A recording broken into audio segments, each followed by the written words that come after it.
Hello students. आज हम electricity class 10 का एक ही शॉर्ट में पूरा कंप्लीट करेंगे, जिसमें मोस्ट इम्पोर्टेंट टॉपिक्स जो होगा पूरे चैप्टर का वो इंक्लूडेड होगा। इलेक्ट्रिसिटी सबसे पहले थोड़ा सा बेसिक्स देखते हैं। तो जैसे कोई कंडक्टिंग वायर है तो उसमें इलेक्ट्रॉन्स है, हर चीज में इलेक्ट्रॉन होता है।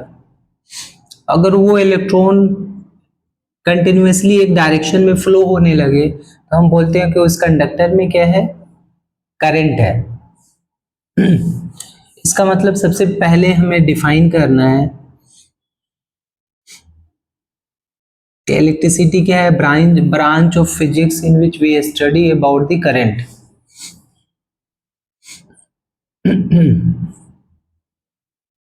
करंट को डिफाइन सबसे पहले करेंगे हम। करंट क्या होता है? ये है rate of flow of charge. Rate of flow of charge is called current।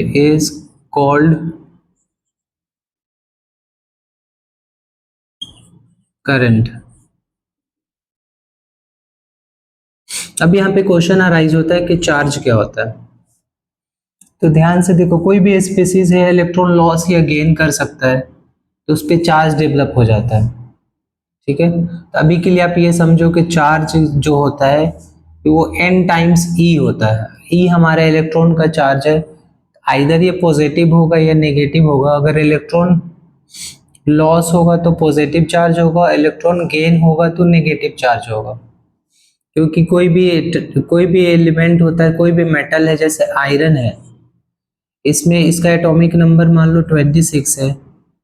इसमें 26 प्रोटॉन एंड 26 क्या होंगे, इलेक्ट्रॉन होंगे। तो ये न्यूट्रल है।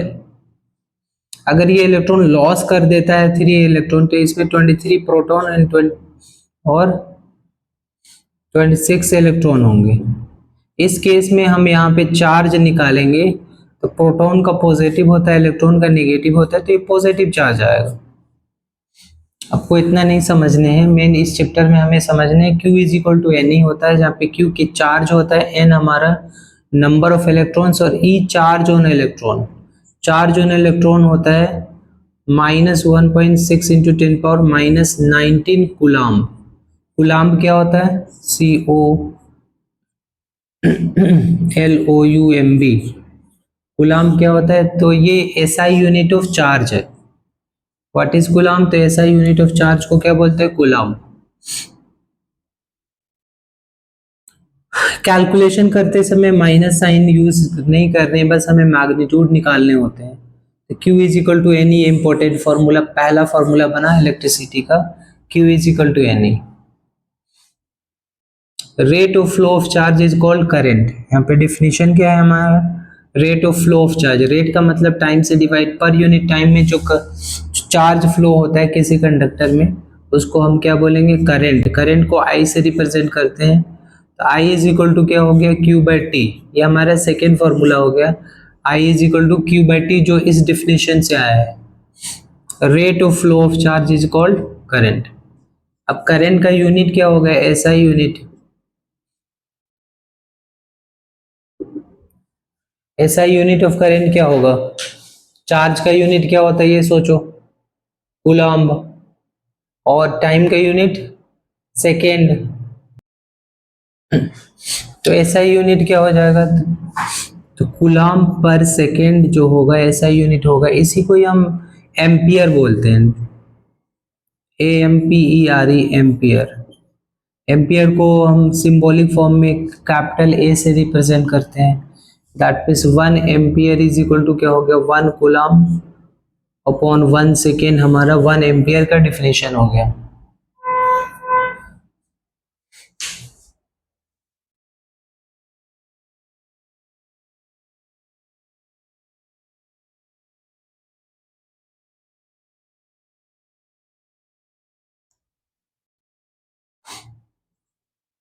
एक क्वेश्चन करते हैं, जैसे मान लो 5 coulomb of charge flowing through a circuit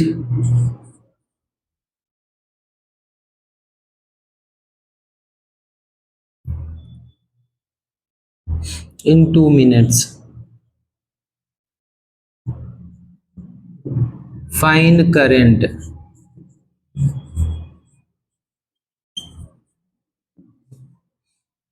तो यहाँ पे चार्ज गिवन है 5 कूलम्ब और टाइम गिवन है 2 minutes, दैट मीन्स 120 सेकेंड। फिर हमें फॉर्मूला लगाने I is equal to Q by T.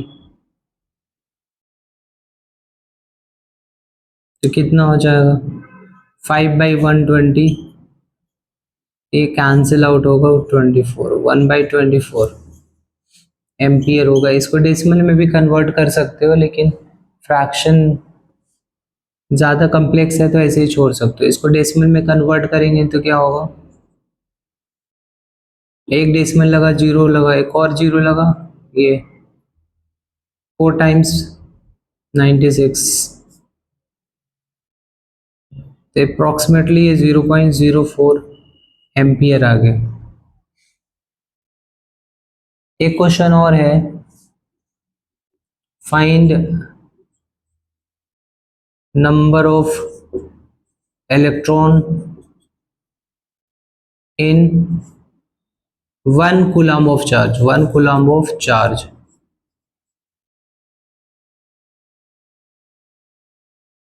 कैसे फाइंड करेंगे हम, Q is equal to N, formula लगाओ यहाँ पे, क्या हो जाएगा Q is equal to N E. Q 1 coulomb given है, N हमें फाइंड करने, इलेक्ट्रॉन पे चार्ज है इतना। ये ध्यान रहे कि जो कैलकुलेशन करते समय यहाँ पे माइनस यूज नहीं करना है। तो यहाँ पे N फाइंड करेंगे तो ये आके डिवाइड हो जाएगा, तो ये 1/1.6 इंटू 10⁻⁻19 इलेक्ट्रॉन्स होंगे। इसको अब सिंप्लीफाई करोगे तो क्या होगा, 10⁻⁻19 ऊपर जाएगा, यहाँ से डेसिमल हटेगा तो यहाँ 10 होगा, 10/16 इंटू 10⁻+19। 2 से कैंसिल आउट होगा, कितना होगा, 2 5 जा 2 8 जा, और इसको हम चेंज करेंगे डेसिमल में तो 8 6 जा 48, 8 2 जा 16, 8 इतना इंटू 10⁻19। अब डेसिमल इधर जाएंगे तो एक यहाँ पे क्या हो जाएगा, पावर कम हो जाएगा, तो 6.25 इंटू 10⁻18 इलेक्ट्रॉन्स, ये हमारा रिक्वायर्ड आंसर हो गया।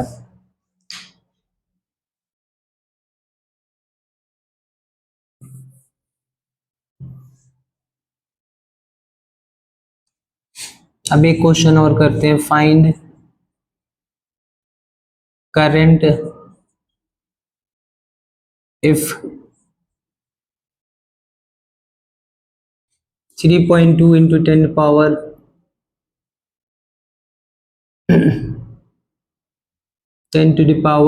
मान लो 20 इलेक्ट्रॉन्स पासिंग पर मिनट थ्रू अ सर्किट।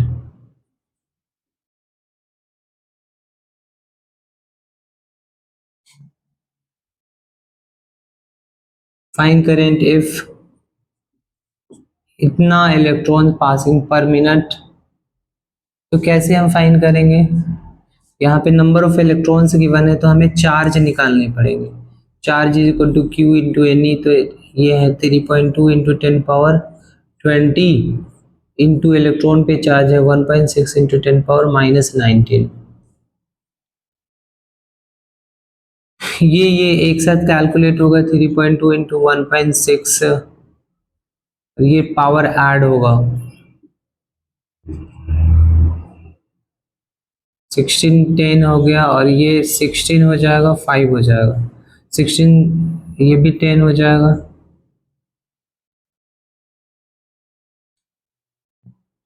16 जो 256 हो गया। आप खुद से कैलकुलेशन अपने तरीके से कर सकते हो। 10 की पावर 1 हो गया, तो 10 10 कैंसिल हो गया, 5 5 जो 25 और 5 1 जो 5 और 5 2 जो 10, इतना कूलाम चार्ज आ गया, इतना कूलाम चार्ज आ गया हमारा। फिर I is equal to Q by T, Q कितना गिवन है, क्यू फाइंड कर लिया हमने इतना, और टाइम कितना गिवन है 1 मिनट, दैट मीन 60 सेकेंड, तो ये अपॉन 60,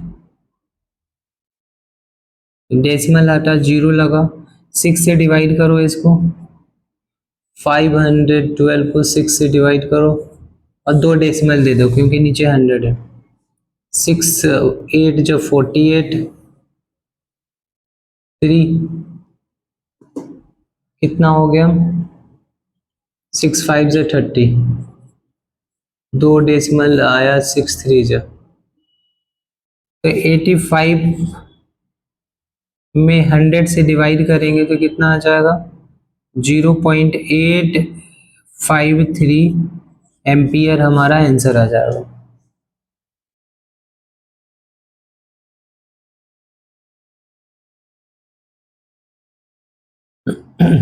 एक क्वेश्चन और है,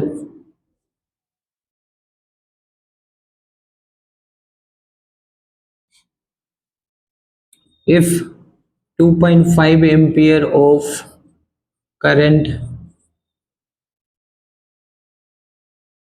passing in 2 minutes, find charge, तो ध्यान से देखो यहाँ पे एम्पियर गिवन है, दैट मीन्स करंट गिवन है, करंट गिवन है 2.5 और टाइम गिवन है 2 minutes, that means 120 second. Formula होता है I is equal to Q by T, यहाँ से आप Q फाइंड कर सकते हो, Q is equal to multiply होगा आई टी, तो ये भी एक फॉर्मूला होता है, फॉर्मूले को फॉर्म में राइट कर सकते हो, Q is equal to, charge निकालना है तो करंट इन टाइम को मल्टीप्लाई करेंगे, करंट कितना है 2.5 एम्पियर और टाइम कितना हो गया 120 मिनट्स, डेसिमल हटेगा 10, जीरो से जीरो कैंसिल, और ये कितना आ जाएगा 12 5 जो 60, 12 1 जो 12 6, 12 2 जो 24, 300 एम्पियर आ गया, 300 कूलाम, चार्ज का यूनिट क्या होता है कूलाम, तो 300 कूलाम चार्ज आ गया हमारा।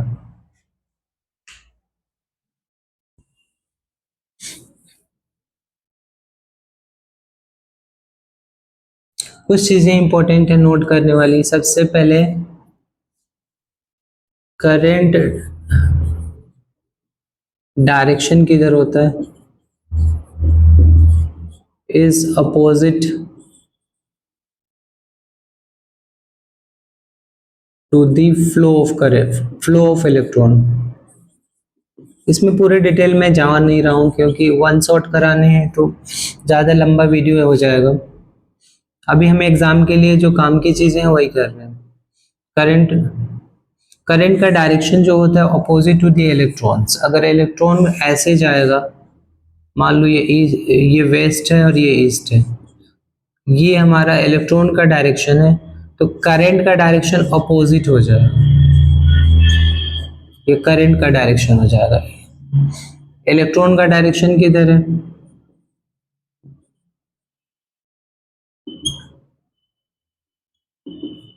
इलेक्ट्रॉन का डायरेक्शन वेस्ट टू ईस्ट है, करंट का डायरेक्शन क्या हो जाएगा अपोजिट हो जाएगा। ये याद रखने साइन कन्वेंशन है, इसके पूरे डिटेलिंग में हम नहीं जाते हैं, ईस्ट टू ईस्ट हो जाएगा।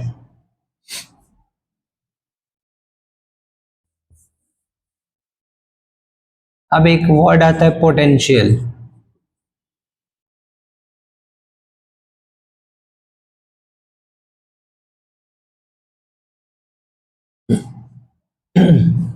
पोटेंशियल क्या होता है ध्यान से देखिए,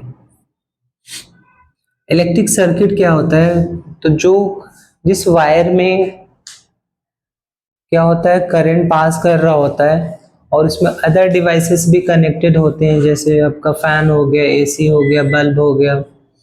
तो उस पूरे सेटअप को हम बोलते हैं सर्किट। ठीक है, आगे में डिफिनेशन भी आप लोग राइट कर लो एक सर्किट का क्या होता है। Path of flow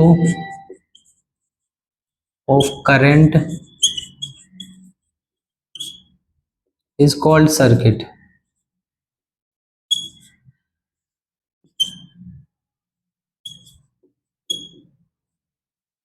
A circuit may consist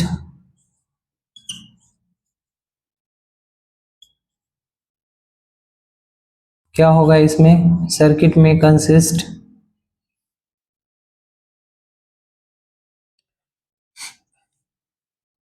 potential की डिफिनेशन से पहले हम ये सर्किट कर रहे हैं। देखो क्या क्या हो सकता है, डिवाइसेस लाइक बल्ब हो गया, फैन हो गया, एसी हो गया, रेफ्रिजरेटर हो गया, सारे डिवाइसेस हो सकते हैं। फिर क्या हो सकता है, वायर हो सकता है, वायर्स हो सकते हैं, एक से ज्यादा वायर हो सकता है। ठीक है, वायर में ही करंट फ्लो होता है, तो वायर तो होगा ही ना सर्किट में। और क्या होगा, की हो सकता है, की या स्विच, जिससे हम सर्किट ब्रेक कर सकते हैं, ताकि जैसे मान लो फैन की रिक्वायरमेंट नहीं है तो आपने की को ओपन कर दिया, तो वो स्विच ऑफ कर दिया तो क्या हो जाएगा, उसमें करंट नहीं जाएगा। ये हो सकता है, आमीटर हो सकता है, वोल्ट मीटर हो सकता है।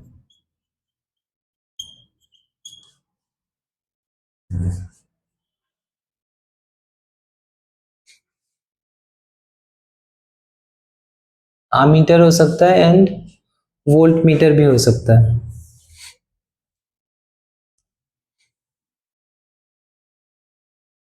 और एक इम्पोर्टेंट, सबसे ज्यादा इम्पोर्टेंट जो होगा, सेल या बैटरी होगा, सेल और बैटरी, इसका काम क्या है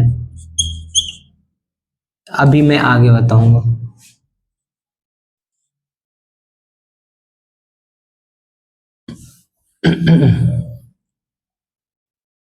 अब ध्यान से देखो, पोटेंशियल को हम समझ रहे हैं।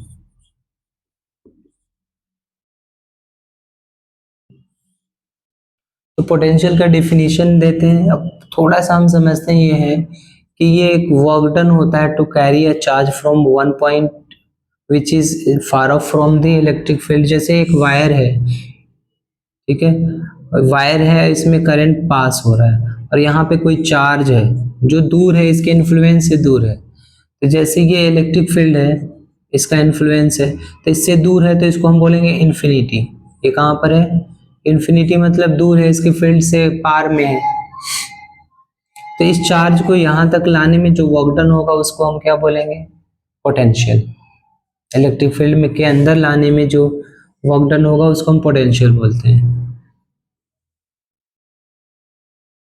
तो work done to carry charge from infinity to a point in electric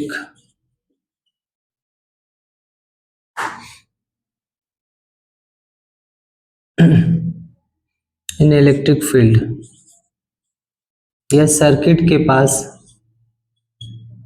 जहाँ पे करंट फ्लो हो रहा है वहां तक लाने में जो वर्क डन होगा उसको हम पोटेंशियल बोलेंगे। पोटेंशियल का डिफिनीशन ये है, उसका मैथमेटिकल फॉर्मूला जो है पोटेंशियल का, P is equal to work done by charge, work done by charge. Potential is equal to work done by charge. इसको V से भी रिप्रेजेंट करते हैं, ध्यान रखना, लेकिन बहुत सारा VV हो जाएगा, इसका यूनिट भी वोल्ट होता है, इसलिए मैं यहाँ पे P से रिप्रेजेंट कर रहा हूँ कि इसको पोटेंशियल को, वर्क डन बाई चार्ज। तो SI यूनिट की बात करें करंट का एसआई यूनिट क्या था? एम्पियर, जो कि 1 कूलाम पर सेकेंड था। चार्ज का एसआई यूनिट कूलाम था। पोटेंशियल का एसआई यूनिट जूल होता है वर्क डन का, ये चार्ज का कूलम होता है। तो जूल पर कूलम जो कि कहलाता है वोल्ट। एसआई यूनिट वोल्ट है, जो कि इक्वल है 1 volt equal to 1 joule per coulomb. 1 joule per coulomb को हम क्या बोलते हैं? 1 वोल्ट। अगर डिफिनीशन आ जाए तो 1 जूल पर कूलम आप राइट करोगे तो आपको मार्क्स मिल जाएंगे। 1 जूल पर कूलम को क्या बोलेंगे? पोटेंशियल, मतलब वोल्ट। वोल्ट किसका यूनिट है? तो पोटेंशियल का यूनिट है। हमारे लिए जो इम्पोर्टेंट है पोटेंशियल इम्पोर्टेंट नहीं है, पोटेंशियल डिफरेंस इम्पोर्टेंट है। एग्जामिनेशन पॉइंट ऑफ व्यू से नहीं, एग्जामिनेशन पॉइंट ऑफ व्यू से तो पोटेंशियल भी इम्पोर्टेंट है, पोटेंशियल डिफरेंस क्या होता है ये इम्पोर्टेंट है।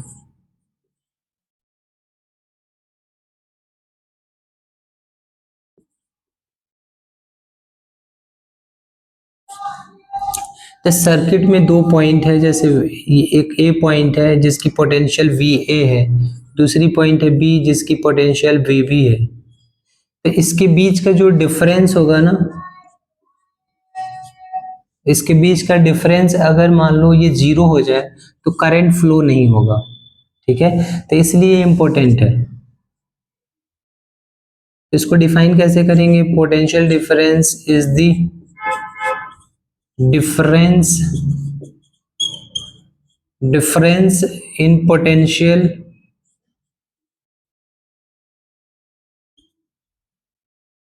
Between two points. Difference potential difference is the difference in potential between 2 points in circuit.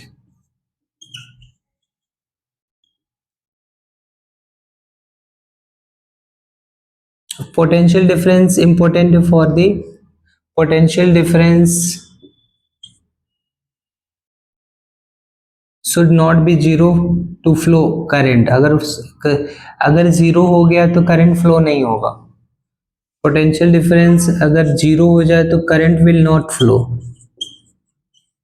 Current will not flow. इसका मतलब to flow current potential difference must not be equal to 0. Potential difference क्या आना चाहिए? Zero नहीं आना चाहिए। अगर current flow हो रहा है किसी सर्किट में तो पोटेंशियल डिफरेंस कुछ ना कुछ होगा, वो जीरो नहीं होगा। ठीक है, पोटेंशियल डिफरेंस, क्योंकि ये पोटेंशियल का ही डिफरेंस है तो इसका भी ऐसा ही यूनिट हो जाएगा। ऐसा unit of potential difference is volt. अब आगे जितनी भी कैलकुलेशन होगा, जितनी भी चीजें होंगी, चाहे ओम्स लॉ पढ़ोगे, चाहे आप आगे जितने भी फॉर्मूले डिराइव करोगे, वहां पर हम मेनली यूज करेंगे किस चीज को? तो पोटेंशियल डिफरेंस को। अगर वी में राइट करें कहीं पे तो पोटेंशियल नहीं समझना है, पोटेंशियल डिफरेंस ज्यादा इंपॉर्टेंट है, वही यूज होगा कैलकुलेशन में, वही यूज होता है ज्यादा से ज्यादा।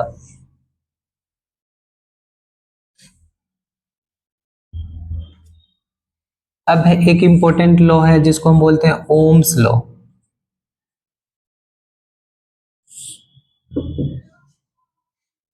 ओम्स लॉ क्या कहता है? ओम्स लॉ ये कहता है potential difference is directly, statement तो ये है current is directly proportional to, current is directly proportional to, current is directly proportional to potential difference. जितना ज्यादा पोटेंशियल डिफरेंस होगा उतनी करंट पास होगा। पोटेंशियल डिफरेंस,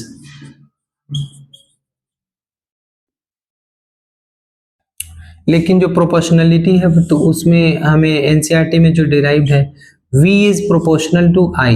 ऑब्वियस सी बात है कि अगर करंट डायरेक्टली प्रोपोर्शनल है V के तो V भी डायरेक्टली प्रोपोर्शनल टू करंट होगा। तो जो एक्सप्रेशन डिराइव्ड है वो कैसे डिराइव्ड है, v is directly proportion to i। यहां से प्रोपोर्शनलिटी कांस्टेंट हटाएंगे तो r से मल्टीप्लाई करेंगे। r को हम क्या बोल सकते हैं, proportionality constant, that is called resistance of conductor, where r is proportionality constant known as resistance of conductor, resistance of conductor। तो ओम्स लॉ का जो एक्सप्रेशन है वो यही है, v is equal to R I. R क्या है, हमारा रेसिस्टेंस है, आई क्या है, तो करंट है। तो हमें पता है कि एसआई यूनिट की तो इसकी भी मालूम है, इसकी भी करंट की भी मालूम है, हमें आर का एसआई यूनिट देखना है। SI unit of resistance is, इसको बोलते हैं ओम। ओम हमारा ओम्स लॉ ने दिया तो ओम, और इसका सिंबल है ऐसे ऐसे, इसको ओमिक्रॉन बोलते हैं। ये एक लैटिन सिंबल है, ऐसे करके ऐसे करके ऐसे कर देना, तो ओम का सिंबल है ये। एसआई यूनिट क्या है, ओम है। अगर यहां से एसआई यूनिट निकालें आर की तो फॉर्मूला क्या बनेगा, वी बाई आई। तो हम इसको ऐसे भी बोल सकते हैं, वोल्ट पर एम्पियर इज कॉल्ड 1 ओम। तो 1 ओम को डिफाइन करना है तो वोल्ट, 1 वोल्ट अपॉन 1 एम्पियर, ये हमारा 1 ओम की डिफिनेशन है।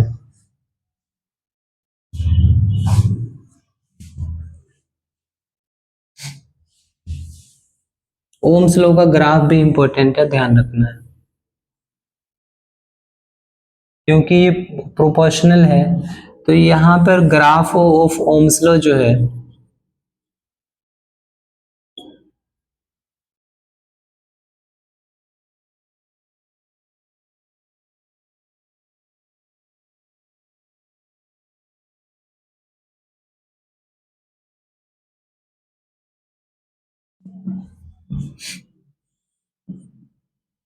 यहाँ पर पीडी होगा, पोटेंशियल डिफरेंस,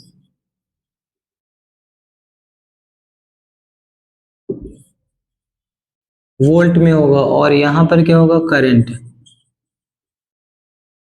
एम्पियर में। ये ऐसे प्रोपोर्शनल होता है।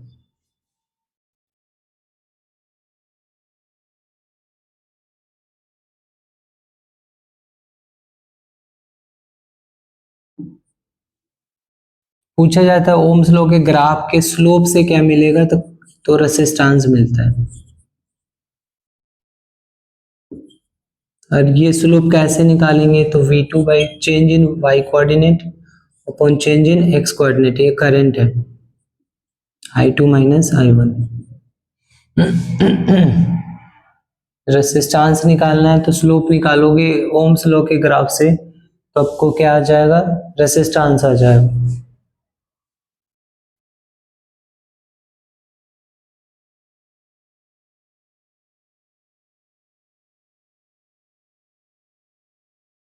अब एक सर्किट बनाते हैं, ध्यान से देखो। सर्किट में क्या क्या है, देखो सबसे पहले है 3 रेसिस्टर। रेसिस्टर मतलब वायर होता है जिसमें कुछ ना कुछ रेसिस्टेंस होता है। 3 resistors of R1 R2 and R3, तीनों का रेसिस्टेंस है R1 एंड R2 R3, ठीक है। और क्या कंटेन कर रहा है, आमीटर और वोल्ट मीटर, एक की या स्विच,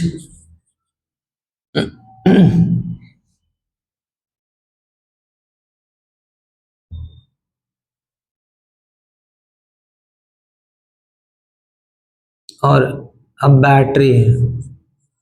अब मैं उस समय बोल रहा था कि बैटरी का काम क्या है, तो बैटरी या सेल ही प्रोवाइड पोटेंशियल डिफरेंस, जिससे कि किसी सर्किट में क्या होता है, इलेक्ट्रिसिटी फ्लो होता है। जैसे नॉर्मली आप जो एक सेटअप बनाओगे, सर्किट बनाओगे, तो घर पे ही बनाओगे, बैटरी यूज करोगे। आप घर में जो सप्लाई है उसको यूज तो करोगे नहीं, वो अलग चीज होती है। बैटरी मतलब क्या होता है, combination of cell, combination of cell, combination of cell को बैटरी बोलते हैं। ये करता क्या है,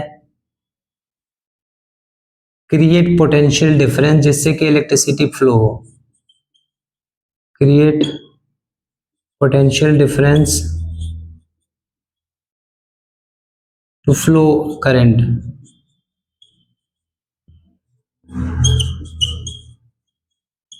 ठीक है, तो बैटरी कॉम्बिनेशन है, तो यहां पे मैं यूज कर रहा हूं 3 सेल की बैटरी को।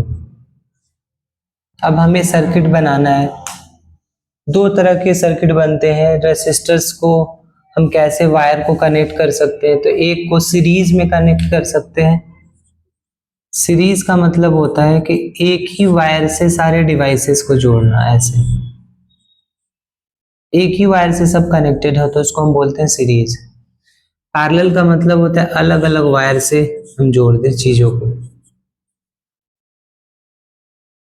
तो यहाँ पे कुछ सिंबल है, जैसे ऐसे वायर है, इसका मतलब पूरा वायर है, रेसिस्टर है। इसमें ये चीज जो दिख रहा है, ये हमारा रेसिस्टेंस कहलाता है, और ये फ्लो ऑफ करंट को रोकता है। जैसे फॉर्मूला है V is equal to R I. यहाँ ध्यान से देखो, वोल्टेज फिक्स होता है सर्किट में। अगर रेसिस्टेंस ज्यादा वायर यूज कर लेंगे तो करंट क्या हो जाएगा, कम हो जाएगा। ठीक है, तो current is inversely proportion to resistance, ये ध्यान देना है आपको। करंट, अगर रेसिस्टेंस बढ़ेगा तो करंट कम होगा। ये रेसिस्टेंस का सिंबल है। आमीटर का कैसे सिंबल होता है, ए। जिधर से करंट इंटर होगा उधर प्लस होगा, जिधर करंट बाहर निकलेगा उधर माइनस होगा। वोल्ट मीटर का सिंबल होता है, आमीटर हमेशा सीरीज में कनेक्ट होता है, सीरीज का मतलब सेम वायर से। वोल्ट मीटर ऐसे होता है कि पैरेलल में कनेक्ट होता है। की का सिंबल ऐसे होता है। ये ओपन की या ओपन स्विच है। ओपन मतलब सर्किट ब्रेक हुआ है अभी। ऐसे ही यहाँ पे डॉट देते हैं तो ये क्लोज्ड की है।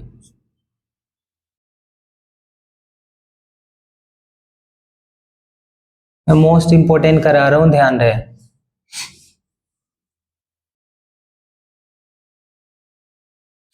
उसके बाद सेल कैसे होता है, जैसे एक सिंगल सेल बना है ऐसे, प्लस है यहाँ पे, जो बड़ा वाला लाइन है वो प्लस को रिप्रेजेंट करता है, जो छोटा वाला लाइन है वो माइनस को।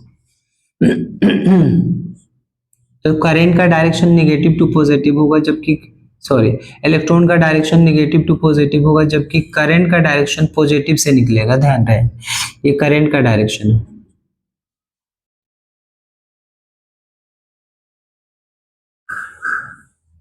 अब हम सर्किट बनाएंगे, एक सीरीज में एक पैरेलल में। ये सर्किट याद रखना है आप लोग को।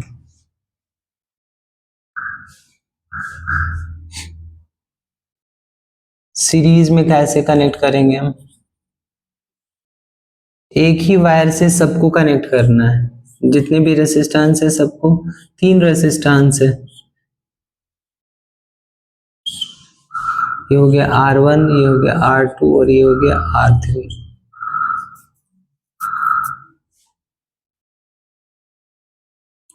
और ध्यान से देखो, सीरीज में हर रेसिस्टर्स के लिए अलग वोल्ट मीटर होता है। V1 कहलाएगा, और यहाँ पे V2 कनेक्ट होगा, यहाँ पे V3 कनेक्ट होगा, ऐसे। इधर प्लस होगा, इधर माइनस होगा, इधर प्लस होगा, इधर माइनस होगा, इधर प्लस होगा, इधर माइनस होगा। आमीटर यहाँ पे लगाया है, इधर प्लस इधर माइनस, करंट का डायरेक्शन ऐसे है। 3 शेल बनाना है, ध्यान रहे, ये नेगेटिव और ये पॉजिटिव, करंट ऐसे जा रहा है। उसके बाद की बनाया हमने, क्लोज की है, और ये हमारा सर्किट कंप्लीट हो गया सीरीज में।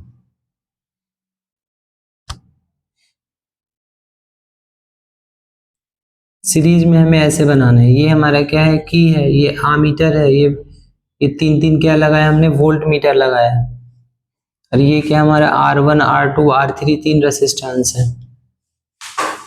तो ये सीरीज में हमारा कॉम्बिनेशन हो गया। ऐसे हम पैरेलल में देखते हैं।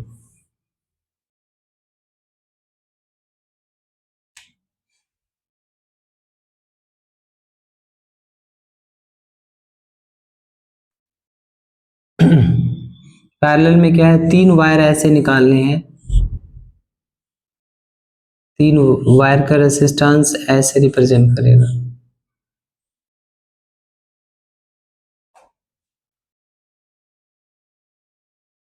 ये हो गया। और इससे वोल्ट मीटर क्या होगा, पैरेलल में कनेक्ट होता है।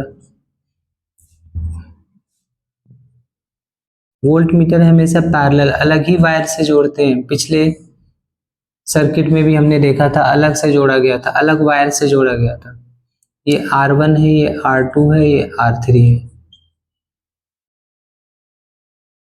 ठीक है, ये हमारा क्या था, वोल्ट मीटर है। अब मेन सर्किट जो है हमारा ऐसे है।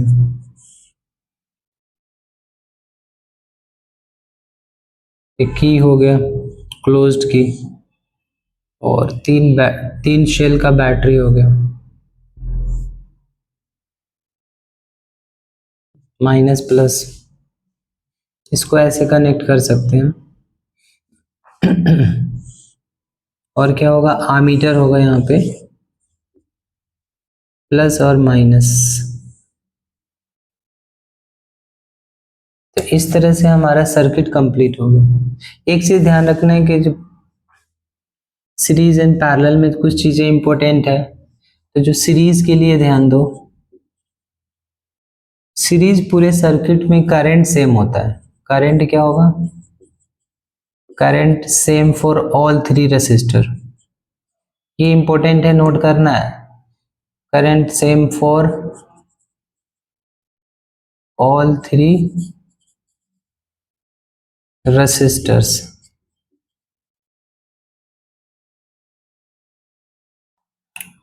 Current same for all 3 resistors.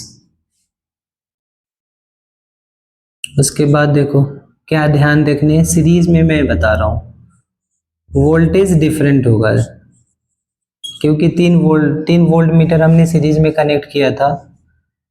तो वोल्टेज जो होगा डिफरेंट होगा ऑल 3 रेसिस्टर्स के लिए। That means V1 V2 V3 होगा। करंट सेम होगा, वोल्टेज डिफरेंट किस में होगा, सीरीज में। पैरेलल में देखेंगे हम, तो इसमें करंट जो जाएगा ना, तो तीनों वायर में डिस्ट्रीब्यूट हो जाएगा, इसमें भी थोड़ा सा जाएगा, लेकिन वोल्टेज सेम होगा क्योंकि सेम पॉइंट से कनेक्टेड है। ठीक है, तो यहां पर पैरेलल में ध्यान दो, सेम क्या है, यहाँ पे सेम है, वोल्टेज सेम होगा। वोल्टेज ये पोटेंशियल डिफरेंस सेम होता है। वोल्टेज को क्या बोलते हैं, पोटेंशियल डिफरेंस इज सेम। यहाँ पे वोल्टेज जो ये सप्लाई कर रहा है, वोल्टेज जो पोटेंशियल डिफरेंस क्रिएट कर रहा है, दोनों सेम पॉइंट, तीनों वायर सेम पॉइंट से कनेक्टेड है, तो इसका डिफरेंस ही हमारा पोटेंशियल डिफरेंस है। तो पोटेंशियल डिफरेंस सेम होगा V, जबकि करंट डिस्ट्रीब्यूट हो जाएगा। इसमें करंट I1 हो जाएगा, इसमें I2 है, इसमें I3 हो जाएगा, लेकिन पूरे करंट जो होगा, पूरे सर्किट का जो करंट आएगा वो तीनों के सम के इक्वल होगा। ऐसे यहाँ पे वोल्टेज जो होगा, जो पूरे सर्किट का वोल्टेज हम सीरीज में जो निकालेंगे वो V1 plus V2 plus V3 के इक्वल होगा।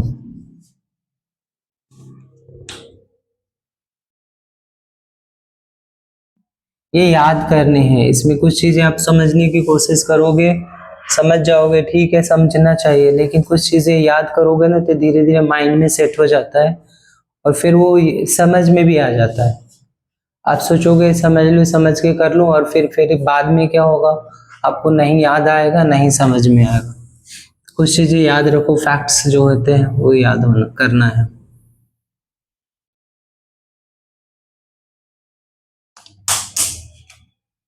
अब ध्यान से देखो, कुछ डेरिवेशन है, डिराइव। आर एस मतलब सीरीज में जो इक्विवेलेंट रेसिस्टेंस है वो R1 plus equivalent resistance, EQ मतलब इक्विवेलेंट रेसिस्टेंस। इसका मतलब क्या होता है मैं समझा रहा हूँ, ये हमें डिराइव करने हैं सीरीज में। सबसे पहले सीरीज का सर्किट बनाएंगे हम।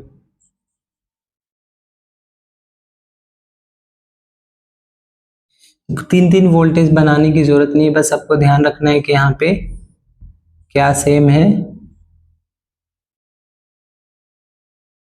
करंट सेम रहेगा तीनों में, तीनों वायर में सेम करंट जाएगा, लेकिन वोल्टेज डिफरेंट हो जाएगा। यहाँ मीटर है,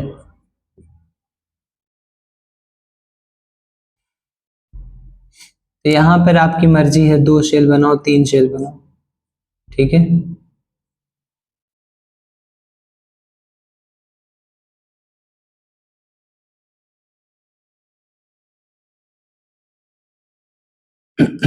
यह माइनस ए प्लस, ऐसे करंट जाएगा, करंट का डायरेक्शन प्लस से माइनस, और इलेक्ट्रॉन का डायरेक्शन माइनस से प्लस। ये R1 है, ये R2 है ना, R3 है।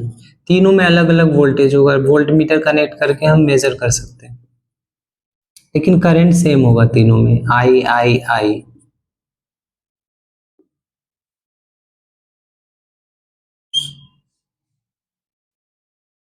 यहाँ पे जो टोटल जो बैटरी से वोल्टेज क्रिएट हो रही है वो हमारा V है, ठीक है। तो हम यहाँ पे हमें कुछ चीजें ध्यान देना है कि यहाँ पर जो वोल्टेज होगा V1 जो होगा वो, ओम्स लॉ क्या होता है, V is equal to, Ohm's law क्या होता है, V is equal to I R या आर आई। तो यहाँ पे V1 जो होगा वो इक्वल हो जाएगा R1 आई, V2 जो होगा वो R2 आई, एंड V3 जो होगा वो R3 आई के इक्वल हो जाएगा। और पूरे जो हमारा पूरे सर्किट का जो वोल्टेज V है वो इक्वल हो जाएगा R इक्विवेलेंट। इक्विवेलेंट का मतलब है ये तीनों वायर जोड़ा जाए, उसकी जगह पर क्या एक वायर हम कनेक्ट कर दें जो इसकी रेसिस्टेंस इतने के बराबर हो, इतने ही से काम चले, तो उसको इक्विवेलेंट बोलेंगे। तो ये V is equal to R equivalent into I. अभी हमने देखा था कि जो सीरीज में क्या होता है, वोल्टेज जो 3 पार्ट में डिस्ट्रीब्यूट होता है वो, उसका जो सम है वो हमारे बैटरी या सेल के वोल्टेज के इक्वल होता है। यहाँ पे फॉर्मूला पुट करेंगे V को, R इक्विवेलेंट I, तो क्या हो जाएगा, R equivalent into I is equal to R1 I plus R2 I plus R3 I। फिर क्या करोगे, इधर I कॉमन आ रहा है,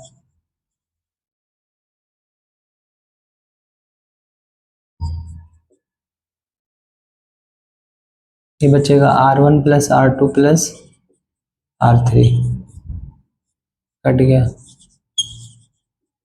R1 plus R2 plus R3, ये हमारा R इक्विवेलेंट आ गया, ये हमारा डिराइव्ड हो गया। इसको हम ऐसे भी लिखते हैं, RS मतलब सीरीज में जो इक्विवेलेंट रेसिस्टेंस होगा वो R1 plus R2 plus R3 के इक्वल होगा।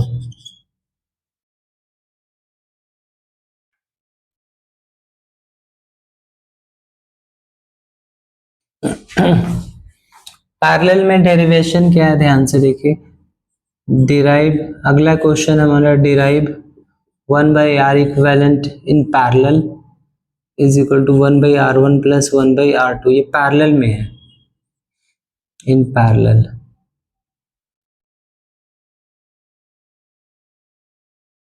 One by R one plus one by R two plus one by R three, ये हमें डिराइव करने हैं।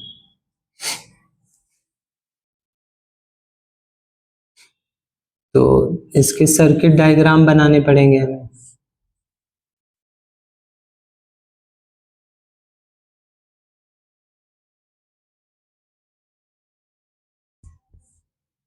एक ही वोल्ट मीटर कनेक्ट करने हैं तो राइट कर दो, कोई दिक्कत नहीं है।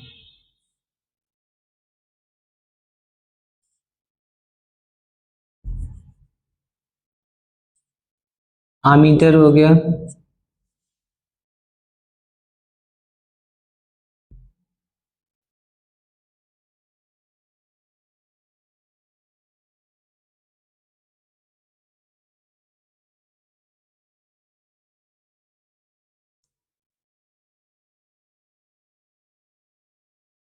ये हो गया, वोल्टेज हो गया। यहाँ ध्यान रखना, R1 है, R2 है, R3 है, करंट अलग अलग है, I1 I2 I3 है, लेकिन वोल्टेज सब में सेम है, V, तीनों में वोल्टेज सेम है।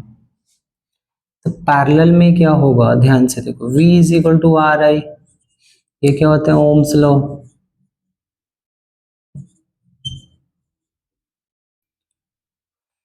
तो यहाँ पे करंट अगर निकालेंगे तो V बाई आर होगा, ठीक है। पूरे सर्किट के लिए अगर करंट निकालें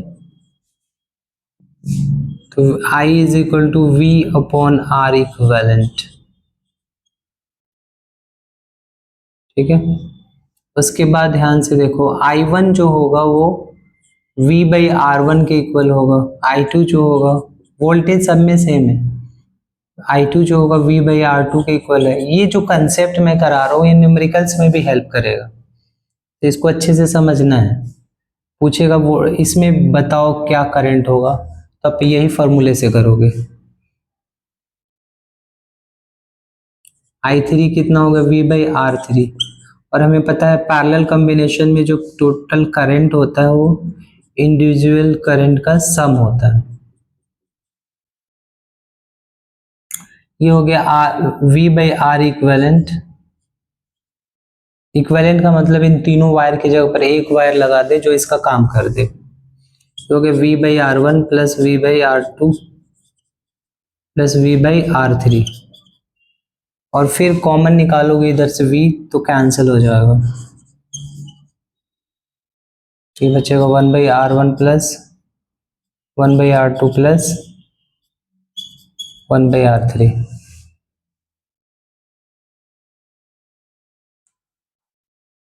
one by R one plus one by R two plus one by R three, फिर क्या होगा, V कैंसिल हो जाएगा, V इधर डिवाइड लग के कैंसिल हो जाएगा, वन हो जाएगा। तो हमारा फाइनली डिराइव हो गया one by R equivalent equal to one by R one plus one by R two plus one by R three. तो हमने सीरीज इन पैरेलल कॉम्बिनेशन हमने डिराइव कर लिया।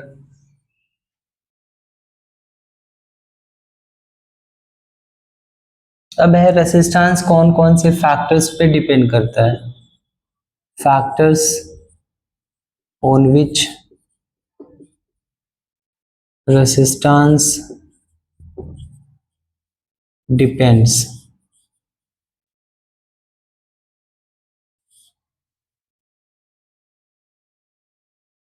कौन कौन से फैक्टर पे रेसिस्टेंस डिपेंड करेगा, तो जो फर्स्ट फैक्टर है उसको बोलते हैं हम length of wire. Length of wire, एक वायर का डायग्राम मैं बना रहा हूं, ध्यान से देखो। ये जो पार्ट है ना, सर्कुलर पार्ट, इसको हम बोलते हैं area of cross section. Area of cross section of wire.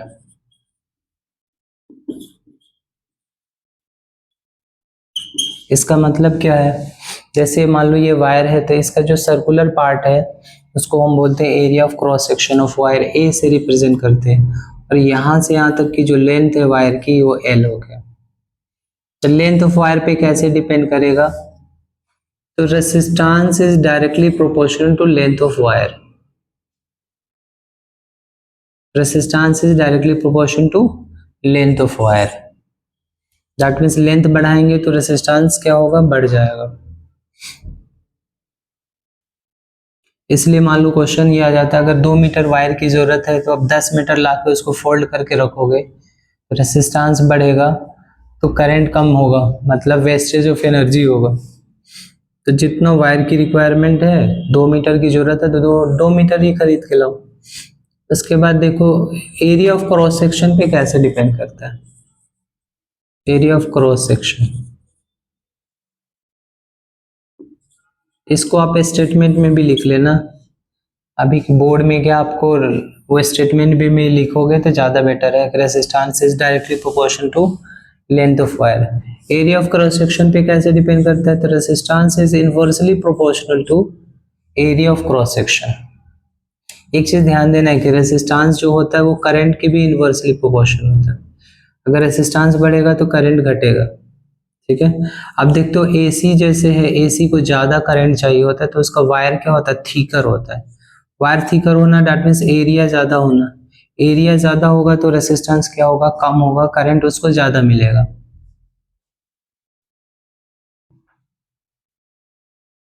उसके बाद है अगला टेम्परेचर। इसको बस फैक्ट याद रखो कि जो मेटल होता है उसका रेसिस्टेंस जो होगा वो डायरेक्टली प्रोपोर्शनल टू टेम्परेचर होगा। टेम्परेचर बढ़ाओगे रेसिस्टेंस बढ़ जाएगा, करंट कम हो जाएगा।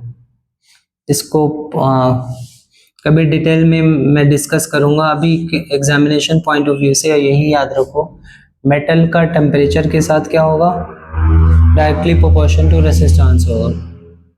और जो सेमी कंडक्टर्स होते हैं जैसे सिलिकॉन है, उसका उल्टा होगा, उसका resistance inversely proportional to temperature होगा। टेम्परेचर बढ़ेगा, रेसिस्टेंस कम होगा और फिर करंट फ्लो होने लगेगा उसमें। अगला जो है फोर्थ है नेचर ऑफ मटेरियल।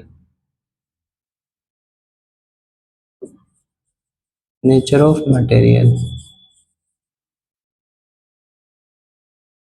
तो अब पता ही है कुछ मटेरियल्स आर इंसुलेटर्स, कुछ some materials are conductor and some materials are semiconductors. ये उनकी खुद की प्रॉपर्टी होती है। जैसे इंसुलेटर्स हो गए जिसकी वेरी हाई रेसिस्टेंस होगा, very high resistance.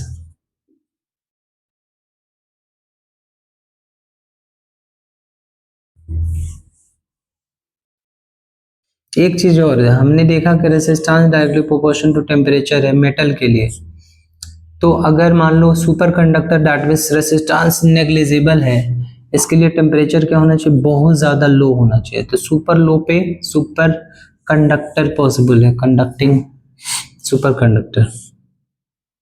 Nature of material, कुछ इंसुलेटर मतलब बहुत ज़्यादा होगा। गुड कंडक्टर्स जो होंगे उनका लेस होगा, लेस रेसिस्टेंस होगा। और जो सुपर कंडक्टर होंगे उनका 0 के आसपास होगा, बहुत ही कम होगा। Very less, near to 0।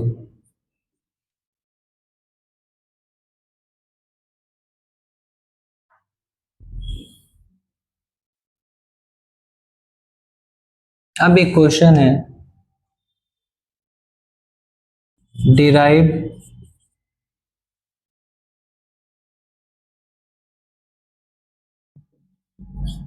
Expression for resistivity. Derive expression for resistivity, ये एक इम्पोर्टेंट डेरिवेशन है। तो आपको क्या करना है, एक वायर बनाने हैं। जो ये जो पार्ट है एरिया ऑफ क्रॉस सेक्शन हो गया इसका, ये लेंथ ऑफ वायर है। बस आपको ये लिखना है कि जो रेसिस्टेंस है वो directly proportional to length of conductor है और रेसिस्टेंस जो है inversely proportional to area of cross section है। कंबाइनिंग बोथ कर दोगे तो क्या होगा, R is proportional to L/A हो जाएगा। दोनों को कंबाइन करेंगे, L ऊपर है डायरेक्टली, A नीचे है इनवर्सली, फिर R इज इक्वल टू हटाएंगे तो रो, इसको रो बोलते हैं, RHO P की तरह है, रो L/A हो गया। यही रो जो है रेसिस्टिविटी कहलाता है। Rho is called resistivity of wire, resistivity of wire. किसी सेम मटेरियल की चाहे कुछ भी लेंथ है, रेसिस्टिविटी फिक्स रहेगा। अगर आयरन है तो उसकी रेसिस्टिविटी फिक्स रहेगी, किसी भी लेंथ का वायर ले लो, वो नेचर पे डिपेंड करेगा और टेम्परेचर पे डिपेंड करेगा। लेकिन एक वायर है कि अगर सेम मटेरियल का बना है तो उसकी रेसिस्टिविटी सेम होगी, ये ध्यान रखना है आपको। इस पे क्वेश्चंस भी बनते हैं। अब यहाँ पे SI यूनिट हम डिराइव करेंगे, SI यूनिट ऑफ रेसिस्टिविटी। यहाँ से रेसिस्टिविटी का फाइंड करेंगे तो हमारा हो जाएगा, R से इधर मल्टीप्लाई होगा, RA/L, देखिए हमारा रेसिस्टिविटी का एक्सप्रेशन आ गया। ठीक है, अब हम SI यूनिट इसका डिराइव करेंगे। देखो R का क्या यूनिट होता है, R का ओम होता है, तो इसका यूनिट हो जाएगा ओम इनटू एरिया का क्या यूनिट होता है, मीटर स्क्वायर, और लेंथ का मीटर, तो मीटर से metre cancel, ohm into metre, या इसको ओम ऐसे सिंबल लिखो, ohm into metre, SI unit हो गया आपका रेसिस्टिविटी का।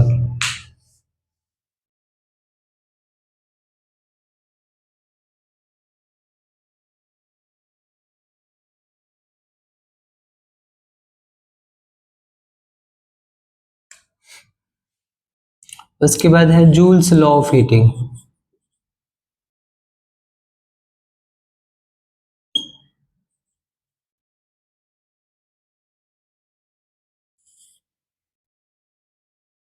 देखते हो कि जैसे मान लो हीटिंग डिवाइसेस होते हैं, हीटिंग डिवाइसेस में आप देखोगे कि जो उसका वायर होता है काफी थिकर होता है और थोड़ा सा कर्व्ड होता है। जैसे हीटर का वायर देखोगे तो ऐसे ऐसे होता है,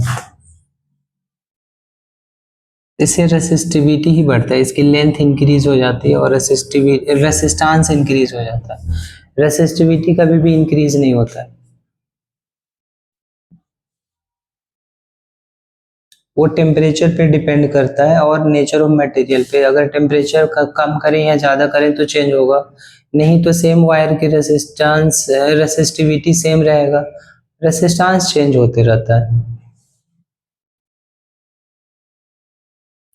जूल्स लॉ ऑफ हीटिंग क्या है, तो ये हीटिंग इफेक्ट ऑफ करंट किसी सर्किट में फ्लो होता है या वायर से फ्लो होता है तो कैसे हीट प्रोड्यूस करता है उसी को एक्सप्लेन करता है।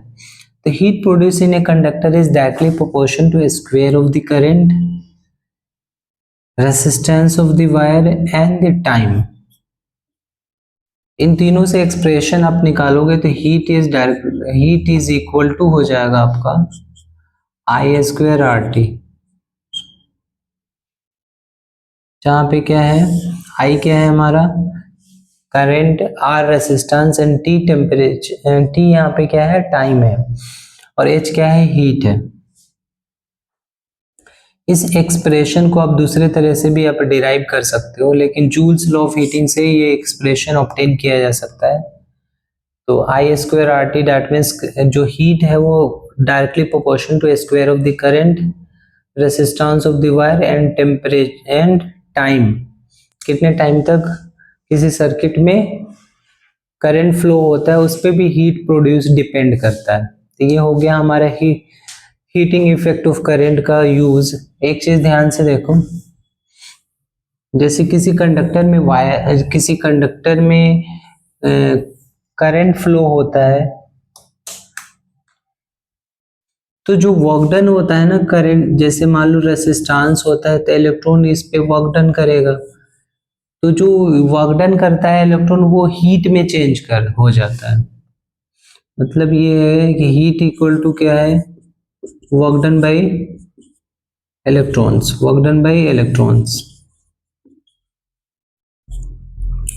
तो आप ऐसे लिख सकते हो कि हीट जो है वो वर्क डन के इक्वल है, और वर्क डन का हमने फॉर्मूला पढ़ा था, voltage is equal to work done by charge. तो यहां से W निकालेंगे तो क्या आएगा, वी क्यू हो जाएगा। ये सारे एक्सप्रेशन है, ध्यान रखो। H का एक फॉर्मूला बन गया वी क्यू, Q का फॉर्मूला पुट करेंगे, Q is equal to I T होता है, तो H इक्वल टू एक फॉर्मूला बन गया वी आई टी। उसके बाद अगर V की वैल्यू पुट कर दें आई आर, तो क्या हो जाएगा, H is equal to I R into I T, that means H equal to I square R T, जो कि जूल्स लॉ की स्टेटमेंट से आया था। तो हीट का ये सब सारे फॉर्मूले हैं। एक और फॉर्मूला बना सकते हो, ध्यान से देखो, यहाँ पे जो हमने बनाया था formula V,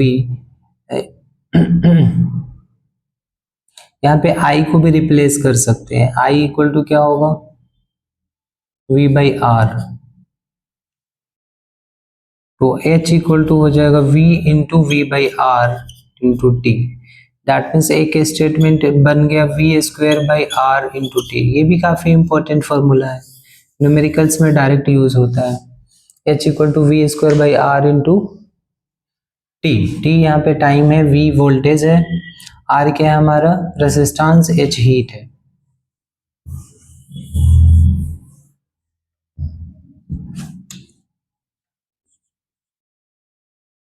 power is defined by rate of doing work. यहाँ पे वर्क डन जो है वो हीट में चेंज हो जा रहा है, तो जितने भी हीट के फॉर्मूला था उसमें टाइम से डिवाइड कर दोगे तो पावर आएगा। जैसे हीट का पहला फॉर्मूला क्या था हमारा, देखो यहाँ पे हीट राइट कर दो, यहाँ पे पावर राइट कर दो, तो सारे एक्सप्रेशन हम राइट कर लेते हैं। हीट का पहला इक्वेशन क्या था, H इक्वल टू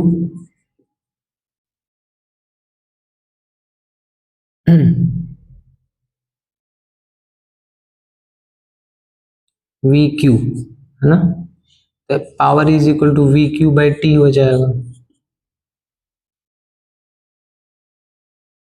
और H इक्वल टू क्या था, वी आई टी, तो power is equal to V I हो जाएगा, टाइम से डिवाइड कर देंगे।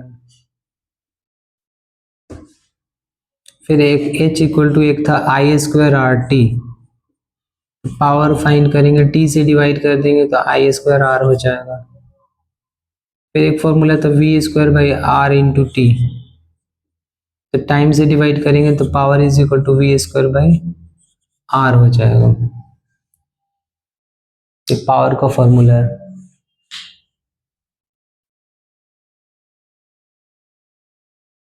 अब हमारा जो टॉपिक है commercial unit of electricity.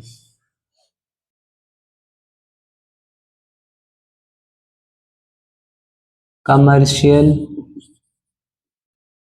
Unit of electricity,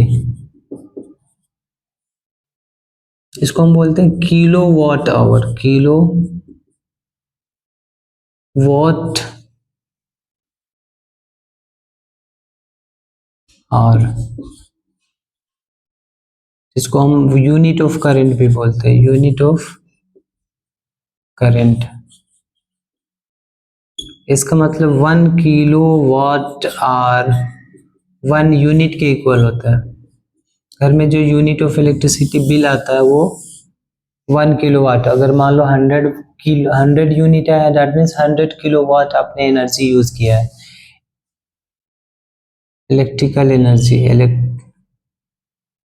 electrical energy, ये एनर्जी का यूनिट होता है। ध्यान से देखो, किलोवाट आवर किसकी यूनिट है? तो एनर्जी की, इलेक्ट्रिकल एनर्जी। अब कन्वर्ट करना आता है क्वेश्चन में, 9th क्लास में भी आया था, कन्वर्ट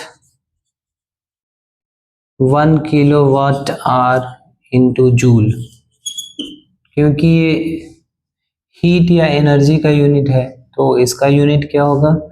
इस जूल। तो 1 किलोवाट आवर, 1 किलो का मतलब होता है 1000, 1 किलोवाट आवर जो हो गया 1000 इंटू वाट का फॉर्मूला हो गया, वाट पावर होता है, पावर क्या होता है? जूल पर second, work done by time, joule पर सेकेंड, 1 जूल पर सेकेंड। और आर होता है 3600 सेकेंड। 1 घंटे में 60 मिनट्स होते हैं और 1 मिनट में 60 सेकेंड होते हैं, मल्टीप्लाई करेंगे 3600 सेकेंड, ये सेकेंड से सेकेंड कैंसिल आउट हो गया, 36 पे कितने जीरो? 5 zeros, joule. और इसको स्टैंडर्ड फॉर्मेट में चेंज करोगे तो 3.6 इंटू 10⁶ जूल आ जाएगा।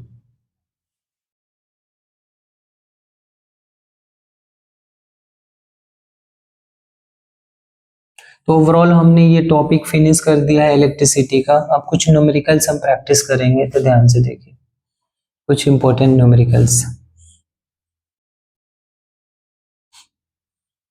ये बल्ब का सिंबल है, आप लोग ना बुक से एक बार सिंबल देख लेना कौन किसका सिंबल है। ये वायर है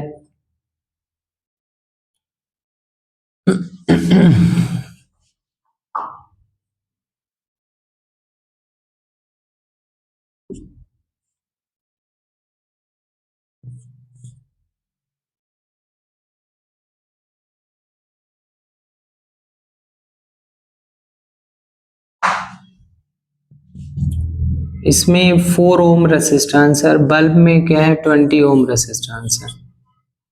मतलब ये R1 है, ये R2 है, सीरीज में कनेक्टेड है। तो हमें फाइंड करना है, ये एनसीईआरटी के एग्जाम्पल में सिमिलर क्वेश्चन है। फाइंड, पहला पार्ट है, ये गिवन है हमारा, इसका वोल्टेज गिवन है 6 वोल्ट, सेल की जो हमारा वोल्टेज गिवन है 6 वोल्ट। हमें फाइंड करना है, पहला करंट फाइंड करना है।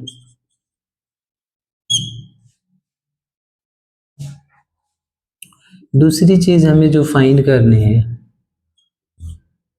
वोल्टेज।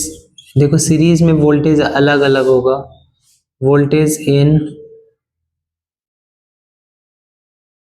4 ohm resistor. तीसरी चीज जो फाइंड करने हैं हमें, वोल्टेज इन बल्ब। ये हमारा क्या है? बल्ब है।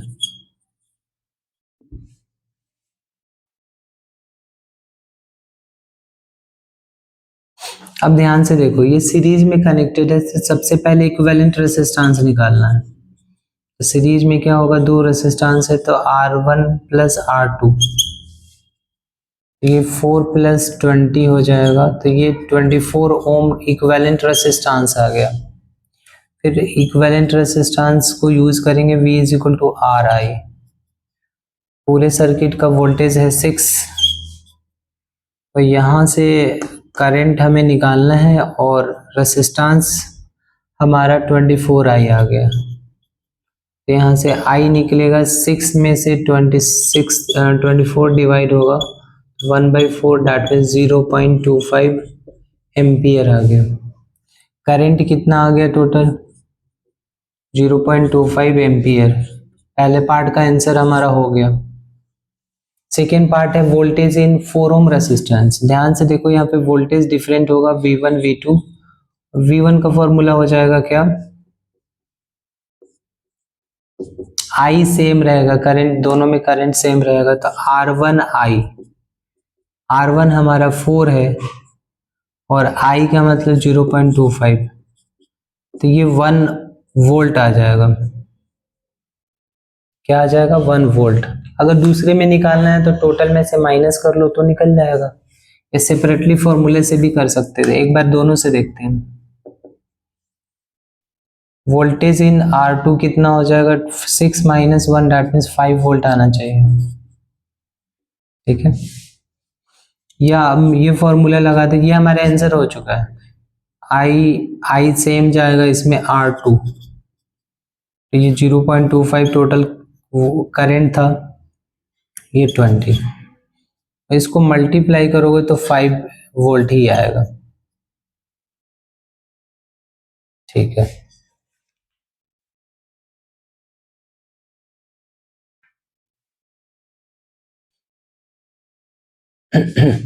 अब देखो जैसे 3 रेजिस्टेंस और 6 ओम है, कैसे कनेक्ट किया जाए, इसमें बहुत सारे क्वेश्चन बनते हैं।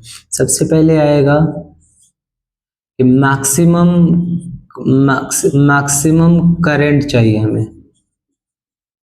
मैक्सिमम करंट के लिए हमें रेजिस्टेंस मिनिमम होना चाहिए। तो एक चीज ध्यान से देखो, रेजिस्टेंस जो मिनिमम होता है वो पैरेलल में होता है, पैरेलल में मिनिमम होगा और सीरीज में मैक्सिमम होगा। रेजिस्टेंस सीरीज में क्या होगा, मैक्सिमम होगा। जब आप इक्विवेलेंट रेजिस्टेंस निकालते हो तो सीधा सीधा ऐड हो जाता है, पैरेलल में रेसिप्रोकल करके ऐड होता है। तो रेजिस्टेंस ज्यादा होगा तो करंट क्या हो जाएगा, कम हो जाएगा। ठीक है, तो इसमें क्या होगा, करंट क्या हो जाएगा, लेस हो जाएगा। इसमें करंट क्या हो जाएगा, मोर हो जाएगा। ठीक है, अगर मिनिमम रेजिस्टेंस चाहिए तो पैरेलल में कनेक्ट करेंगे, तो मैक्सिमम क्या हो जाएगा, करंट क्या हो जाएगा, मैक्सिमम हो जाएगा। ठीक है, इस बात को ध्यान में रखना है। अब ध्यान से देखो, 3 रेसिस्टर्स को कैसे कनेक्ट कर सकते हैं। पहला मेथड ये है, तीनों को सीरीज में कनेक्ट कर दे। ये 6 ओम तीनों है, 6 ओम 6 ओम 6 ओम, तीनों को क्या कर दिया हमने, सीरीज में कनेक्ट कर दिया। तो सीरीज में कर दिया तो इसका इक्विवेलेंट रेजिस्टेंस क्या होगा, R1 plus R2 plus R3। Series का यही फॉर्मूला होता है। तो 6 प्लस 6 प्लस 6 कितना हो गया, 18 ओम आ गया। 18 ओम इक्विवेलेंट रेजिस्टेंस आ गया। अगर क्वेश्चन में होता है कि how we can connect 3 resistors of 6 ohm to make a resultant 18 ohm, तो सीरीज में कनेक्ट कर देंगे। उसके बाद है, अगर तीनों को पैरेलल में कनेक्ट किया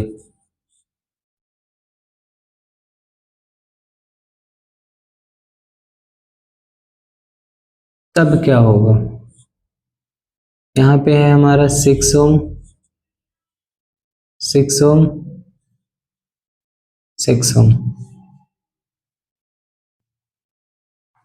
तो इक्विवेलेंट रेजिस्टेंस निकालेंगे तो क्या होगा, पैरेलल के लिए ये फॉर्मूला यूज होता है, 1/R1 plus 1/R2 plus 1/R3, 1/6 plus 1/6 plus 1/6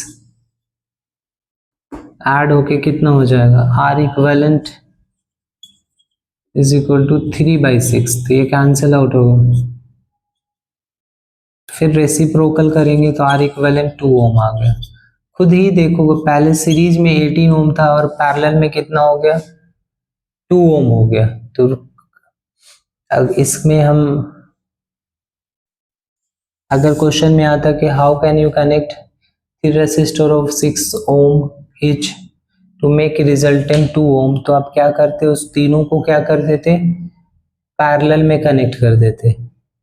ये डायग्राम बनाएंगे, फिर ये कैलकुलेशन शो कर देंगे, तो हमारा क्वेश्चन फिनिश हो जाएगा। और कैसे कनेक्ट कर सकते हैं,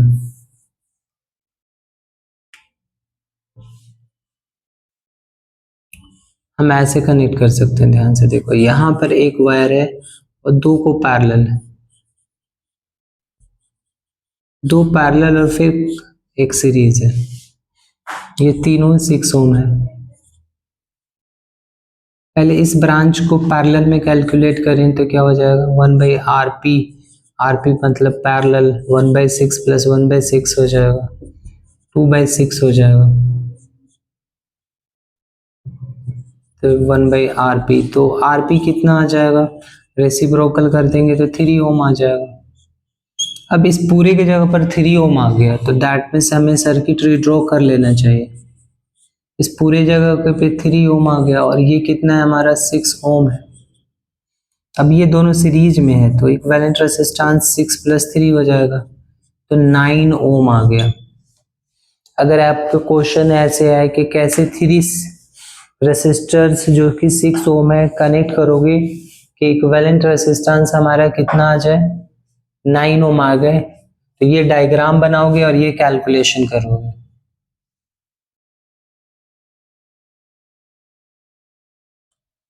उसमें सारे डायग्राम नहीं बनाएंगे, जो पूछ रहा है वही रफ में चेक कर लेंगे किस में कितना आ रहा है।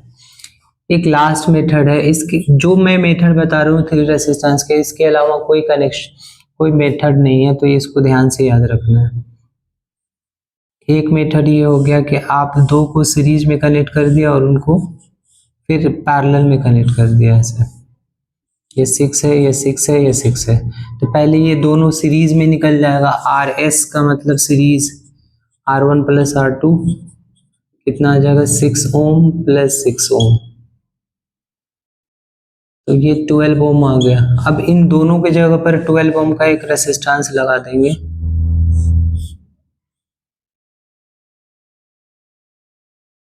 ये कितना आ गया, 12 ओम आ गया और ये 6 ओम आ गया।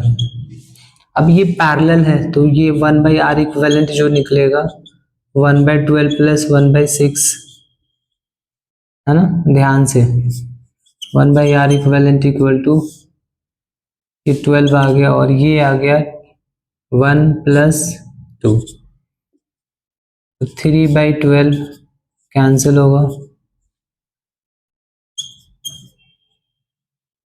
यहां से R इक्विवेलेंट फाइंड करोगे तो क्या आ जाएगा, 4 ओम आ गया।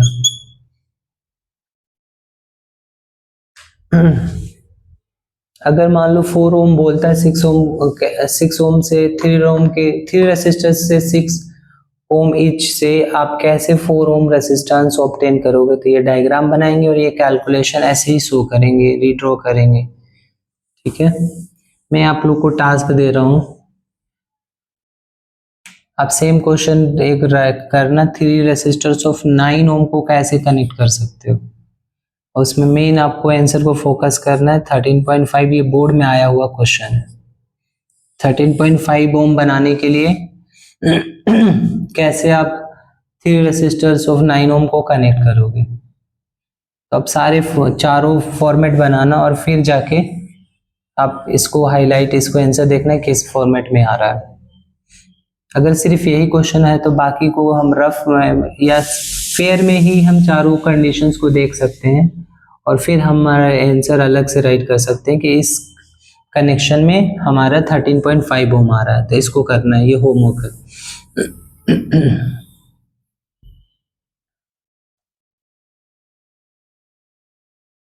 एक क्वेश्चन ये है,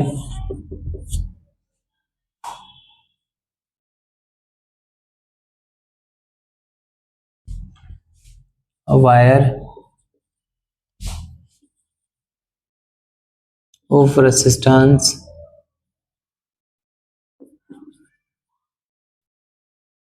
10 ओम,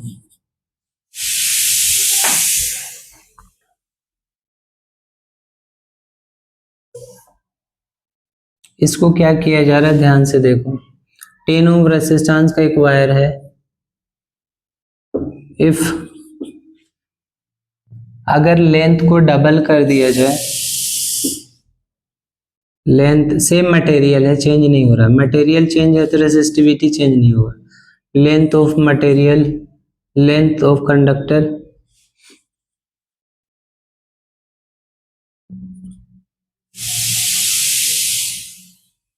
become twice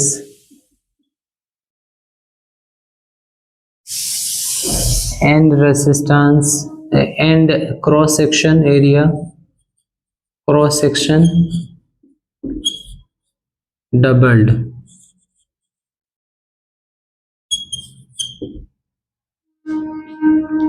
क्रॉस सेक्शन क्या हो जा रहा है, डबल्ड हो रहा है। इस केस में फाइंड न्यू रेसिस्टेंस,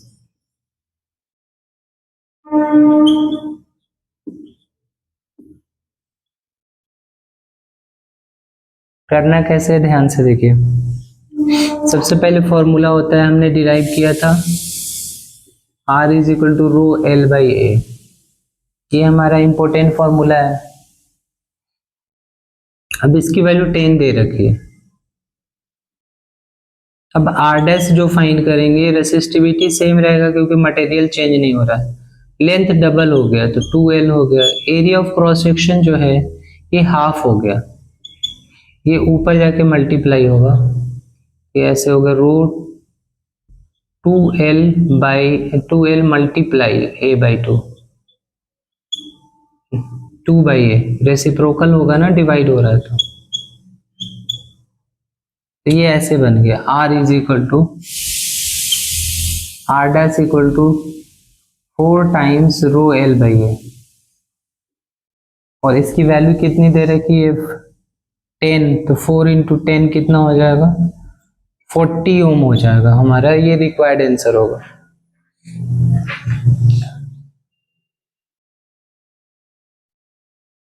एक बार ये डायग्राम्स देख लेना, जैसे सेल को कैसे रिप्रेजेंट करते हैं। प्लस का मतलब यहाँ से करंट इंटर हो रहा है, यहाँ से करंट इधर से जाएगा, है ना, प्लस से माइनस की तरफ करंट, और इलेक्ट्रॉन का डायरेक्शन माइनस से प्लस होता है। एक से ज्यादा सेल हो तो उसको बैटरी बोल देते हैं। यहाँ पे माइनस है, यहाँ पे प्लस है। करंट किधर से जाएगा, इधर से। प्लग की या स्विच जो होता है ये ओपन, मतलब सर्किट जब ओपन हो दैट मीन्स करंट फ्लो नहीं हो रहा हो तो ये सिंबल होता है। क्लोज का मतलब करंट फ्लो हो रहा है। वायर को जब ज्वाइन करते हैं तो ऐसे लाइन है, बीच में ऐसे डॉट है। वायर एक दूसरे को क्रॉस कर रहा हो विदाउट ज्वाइनिंग तो ऐसे हम रिप्रेजेंट करते हैं। बल्ब को ऐसे रिप्रेजेंट कर सकते हैं। रेसिस्टेंस अभी हमने देखा, ऐसे रिप्रेजेंट कर सकते हैं। एक होता है रियोस्टेट। रियोस्टेट का मतलब वेरिएबल रेसिस्टेंस। ये कहीं कहीं एक्टिविटी में काम आता है कि जिसकी रेसिस्टेंस वायर की चेंज हो रही होती है, कुछ मटेरियल्स के बने होते हैं, तो ये ऐसे सिंबल है। जो रेसिस्टेंस है उसी को ऐसे क्रॉस किया गया या ऐसे करके ऐसे किया गया। आमीटर अभी हमने देख लिया था, प्लस का मतलब इधर से करंट इंटर हो रहा है। वोल्ट मीटर का मतलब क्या हुआ, ये हमारा वोल्टेज मेजर करता है, प्लस और माइनस। तो ये एक बार आप लोग ध्यान से देख लेना, एमसीक्यू में या कहीं भी आ सकता है ये क्वेश्चन।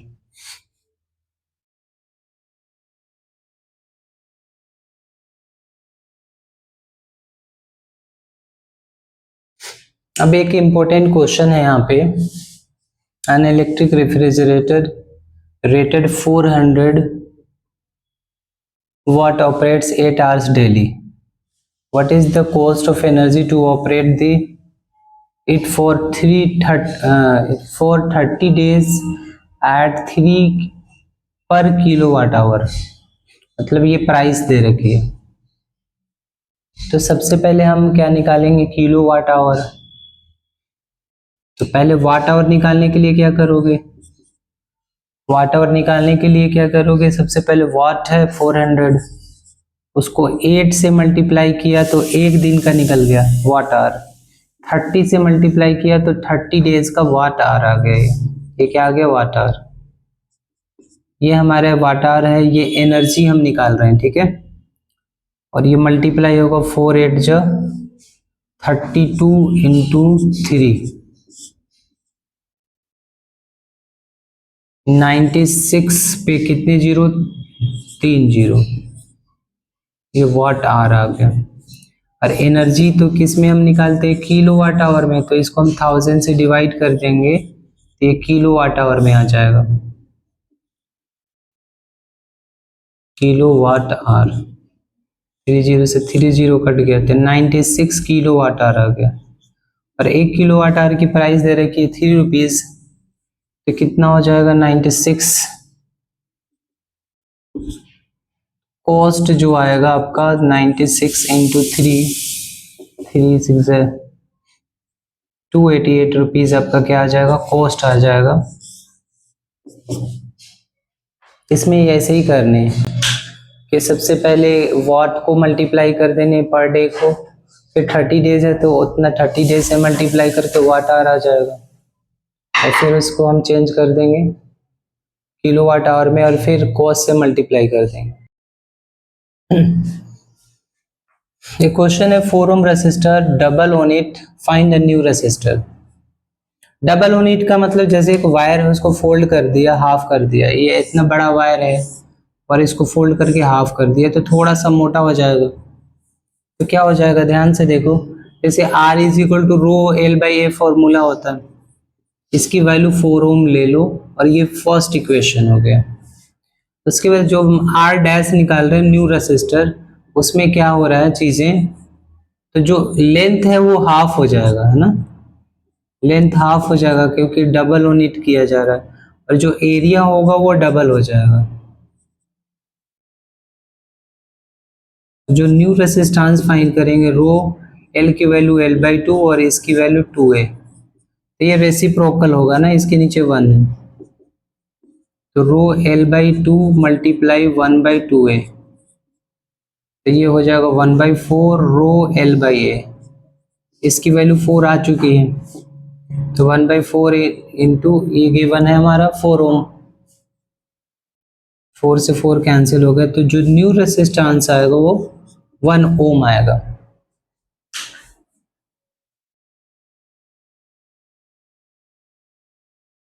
और एक क्वेश्चन है important, resistance of metal wire of length,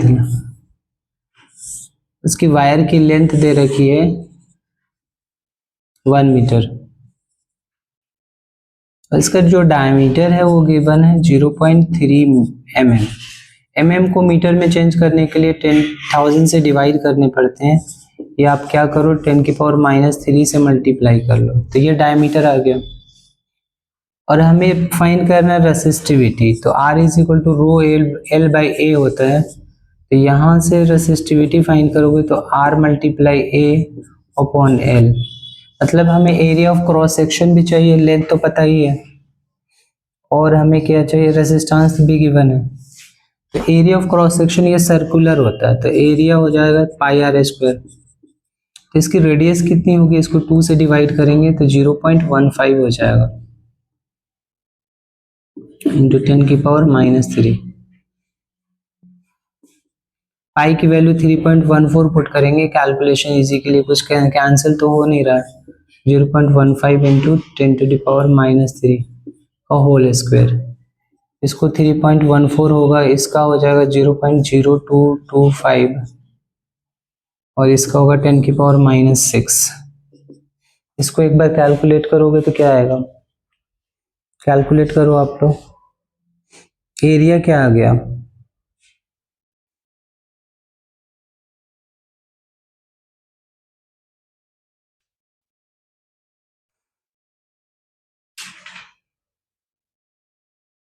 इसको ऐसे भी रहने दे सकते हैं हम, या इसको मल्टीप्लाई कर लेना, फिर हम फॉर्मूले में पुट करेंगे rho is equal to R into A by L, तो रो R गिवन है 26, एरिया हमारा 3.14 इंटू 10.0225 इंटू 10⁻⁻6 आ गया, अपॉन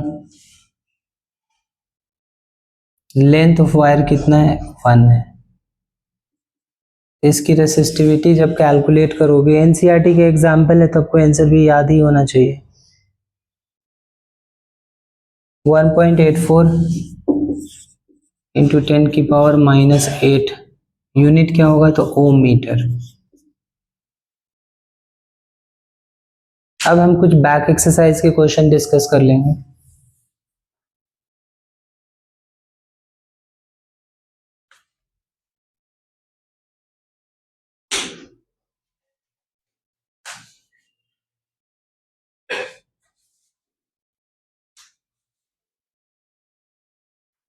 एक बार एनसीईआरटी आप लोग निकाल लो, बैक एक्सरसाइज एक बार डिस्कस करते हैं हम। A piece of wire of resistance R is cut into 5 equal parts. These parts are then connected in parallel. If the equivalent resistance of this combination is R dash, then R dash की value हमें निकालना है कितना होगा, then find the value of R by R dash। ध्यान से देखो, कोई भी वायर है अगर कितनों पीस में ब्रेक किया जाए अगर 5 पीस में ब्रेक किया जाए तो इसका रेसिस्टेंस 5 पार्ट हो जाएगा। दैट मीन्स हमारा एक का रेसिस्टेंस जो हो जाएगा R1 जो हो जाएगा वो R/5 हो जाएगा अगर पूरे का R है। बाकी भी सेम होंगे ना, R1 R2 R3 so on, R5 भी सेम होगा। अब ये बोल रहा है कि इसको पैरेलल में कनेक्ट कर रहे हैं हम, है ना, कनेक्टेड इन पैरेलल।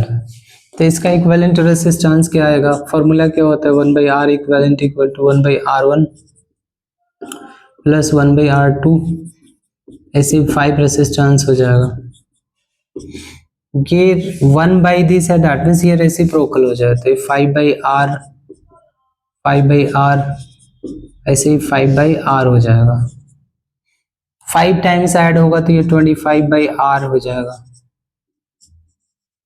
ये R डैश दे रखा है R इक्विवेलेंट, रेसिप्रोकल करेंगे तो R/25 आएगा और हमें निकालना है ratio R/R dash. That means R हो गया और ये रेसिप्रोकल होगा, डिवाइड होगा तो 25/R होगा, कैंसिल हो जाएगा तो 25:1 रेशियो हो जाएगा हमारा। ये फर्स्ट क्वेश्चन था।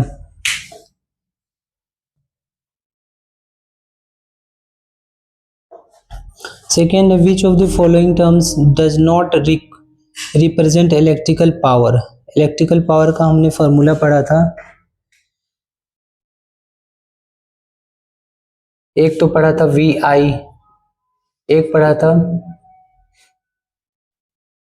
V²/R, एक पढ़ा था I²R।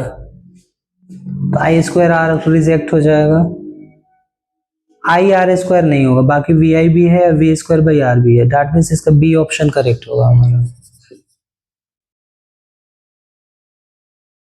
थर्ड क्वेश्चन है हमारा, an electric bulb is rated 220 volt and 100 watt, but when it is operated at 112 watt then power consumed कितना होगा। ऐसे क्वेश्चन के लिए ये फॉर्मूला यूज करो, V²/R। वोल्टेज गिवन है, पावर गिवन है, तो 100 is equal to, voltage given है 220, तो 220 का स्क्वायर, यहां से रेसिस्टेंस निकाल लेंगे, R इज इक्वल टू ये 484 हो जाएगा, 100 डिवाइडेड बाई 100, ये कैंसिल होके 484 हो जाएगा। रेसिस्टेंस हमारा 484 हो जाएगा। फिर बोल रहा है कि जब वो 110 वोल्ट से ऑपरेट होगा तो पावर कितनी होगी, है ना। Power is equal to V²/R, resistance change नहीं होगा, ये 110 गिवन है, डिवाइडेड बाय रेसिस्टेंस 484,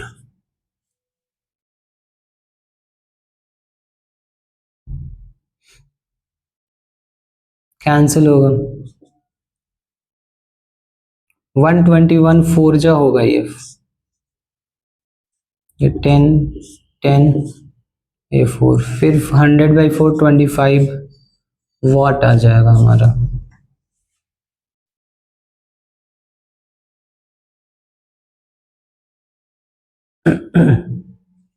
तीन क्वेश्चन हो गया, बाकी जो लेंदी क्वेश्चन होगा आपको खुद से करने में, थोड़ा सा आइडिया बताऊंगा।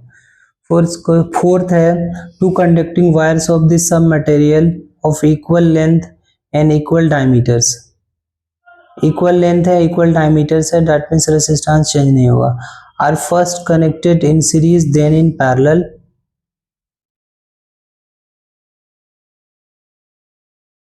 देन हीट प्रोड्यूस का रेशियो क्या होगा। सीरीज और पैरेलल का हीट प्रोड्यूस का रेशियो क्या होगा, तो यही फॉर्मूला यूज करेंगे, H is equal to V²/R into T। Same time के लिए प्रोड्यूस हो रहा है, तो दो वायर है, सेम रेसिस्टेंस है इसका, ठीक है, ये R है, ये R है। अब हम इसको ध्यान से देखो, अगर सीरीज में कनेक्ट कर लेंगे तो R इक्विवेलेंट जो होगा R+R, दैट मीन्स 2R हो जाएगा। वोल्टेज सेम है, सब कुछ सेम है, तो H1 कितना हो जाएगा, V²/R 2R इंटू टी हो जाएगा। पैरेलल में करेंगे तो क्या हो जाएगा, 1/RP is equal to 1/R plus 1/R, 2/R होगा। यहाँ से RP निकालेंगे तो R/2 आ जाएगा।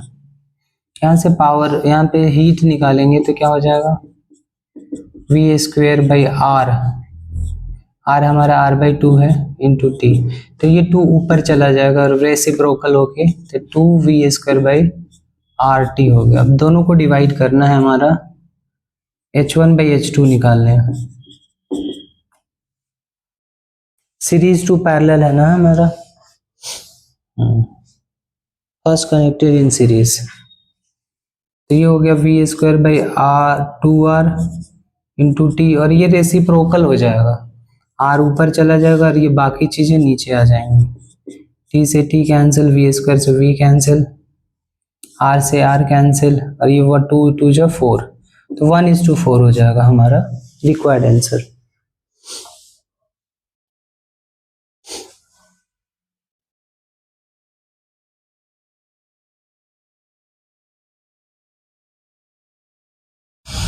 अगला क्वेश्चन है 5th question, how is voltmeter is connected in circuit to measure the potential difference. तो पैरेलल होगा इसका आंसर, ठीक है।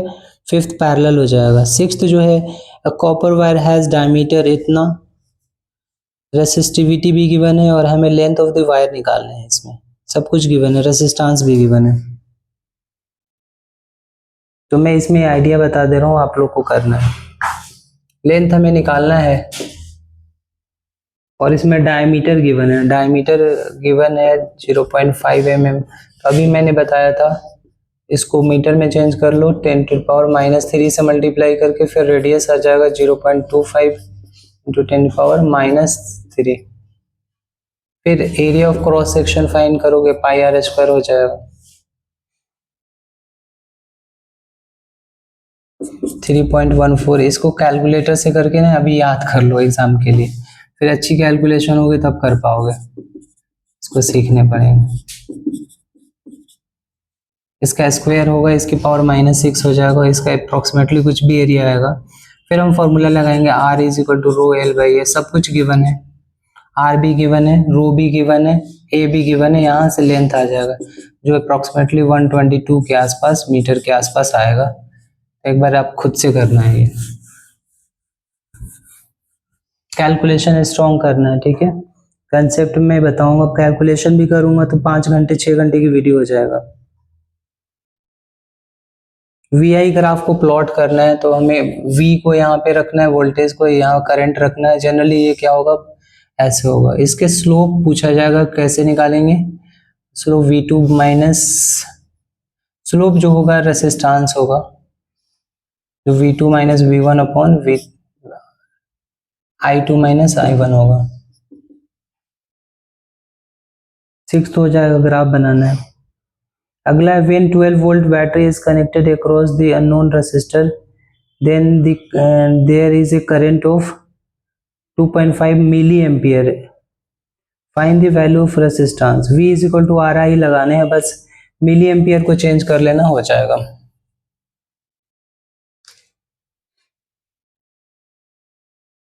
करंट गिवन है इसमें 2.5 मिली एम्पियर मतलब 10⁻³ एम्पियर आ गया।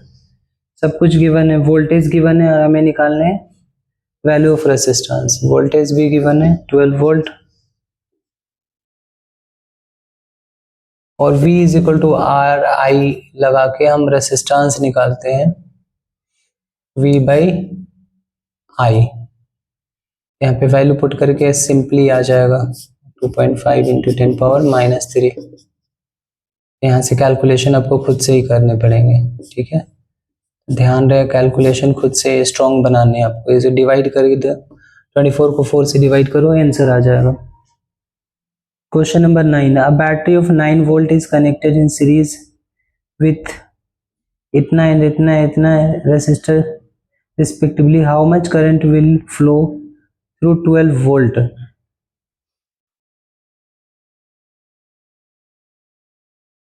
ट्वेल्व ओम रेसिस्टर, जब सीरीज में है तो सेमी करंट होगा तो कोई दिक्कत नहीं है इसमें, ठीक है। सीधा आप क्या करोगे, सारे करंट को ऐड कर लो, सीरीज में कनेक्टेड है ना, और रेसिस्टेंस गिवन है तो रेसिस्टेंस का इक्विवेलेंट निकालो, सबको ऐड करके निकाल लो जितने भी रेसिस्टेंस गिवन है। फिर क्या करोगे, I is equal to current निकालोगे V by R equivalent, voltage given है 12 वोल्ट, वोल्टेज 9 वोल्ट गिवन है, 9 बाई जो भी आर इक्विवेलेंट ऐड करके आएगा निकाल लो। फिर 12 वोल्ट में कितना करंट फ्लो होगा, तो सेम करंट फ्लो होगा जो यहाँ पे आंसर आएगा, क्योंकि सीरीज में करंट सेम होता है। 10th क्वेश्चन इंपॉर्टेंट है।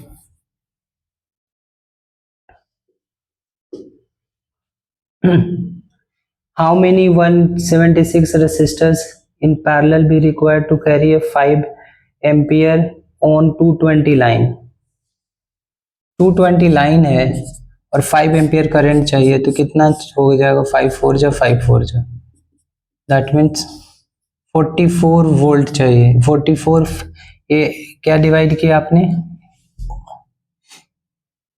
220 वोल्ट को 5 एम्पियर से डिवाइड किया, तो ये करंट, ये हमारा रेसिस्टेंस है गया इक्विवेलेंट, ठीक है। तो ये 1/176 फॉर्मूला क्या होता है, 1/R equivalent equal to 1/R1 plus 1/R2, जितना ज़्यादा रेसिस्टेंस हो वैसे ही होता जाएगा। तो ये 1/44 हो जाएगा क्योंकि हमें मिल चुका है, ये 176 गिवन है। अब इसके कितने नंबर चाहिए हमें नहीं मालूम है, तो इसको मैंने मान लिया n टर्म्स है। ये 2 बार होता तो 2 इंटू दिस हो जाता है ना, 4 बार होगा तो 4 इंटू दिस ऐड होगा ना 1 1 1, n टाइम्स होगा तो n टाइम्स इंटू दिस हो जाएगा। फिर इसको इधर मल्टीप्लाई करेंगे तो 176 divided by 44 is equal to n, cancel हो जाएगा 4 टाइम्स में, तो n हमारा 4 आ गया यहाँ पे।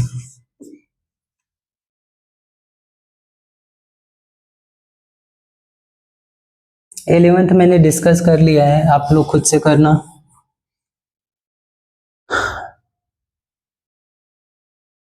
सिक्स ओम को कैसे कनेक्ट करोगे कि 9 ओम एंड 4 ओम आए, तो वो इजिली आप कर सकते हो, चार डायग्राम बना के मैंने सिखा दिया ये। उसके बाद है several electric bulbs design to be used in 220 volt electric supply line are rated 10 watt. How many lamps can be connected in parallel with each other to cross 220 volt line if the maximum allowable current is 5 ampere?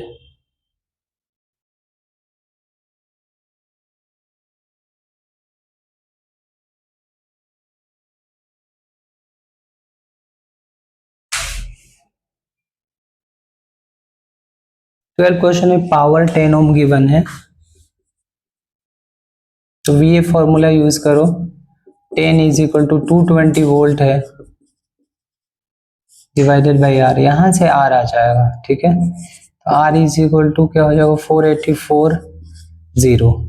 अब ये कितने connect किए जाएंगे, parallel में ही connect कर रहे हैं ना, इक्विवेलेंट रेसिस्टेंस पैरेलल में 220 वोल्ट गिवन है, 5 एम्पियर हमें करंट चाहिए, तो 44 बनाने हैं इसको। तो इससे सीरीज में कनेक्ट, अगर मान लो इसको सीरीज में कनेक्ट तो कर ही नहीं सकते, इतना ज़्यादा है तो और ज़्यादा हो जाएगा, तो पैरेलल में ही कनेक्ट करेंगे हम इसको, क्योंकि 44 बनाना है हमें।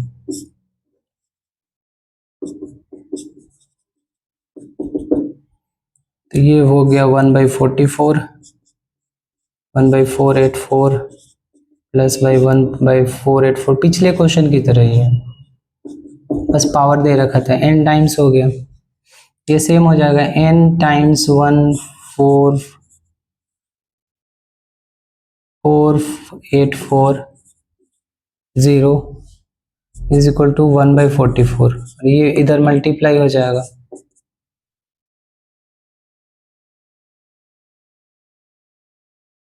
फोर 484 डिवाइडेड बाई 44, 11 से कैंसिल होगा, 11 4 जा 44 4 11 4 जा 44 4 11 4 जा ये 61 4 11 4 जा 44 44 44 44 44 44 44 44 44 44 44 44 44 44 44 44 44 44 44 44 44 44 44 44 44 44 44 44 44 44 44 44 44 44 44 44 44 44 44 44 44 44 44 44 एक साथ 10 आ जाएगा आंसर।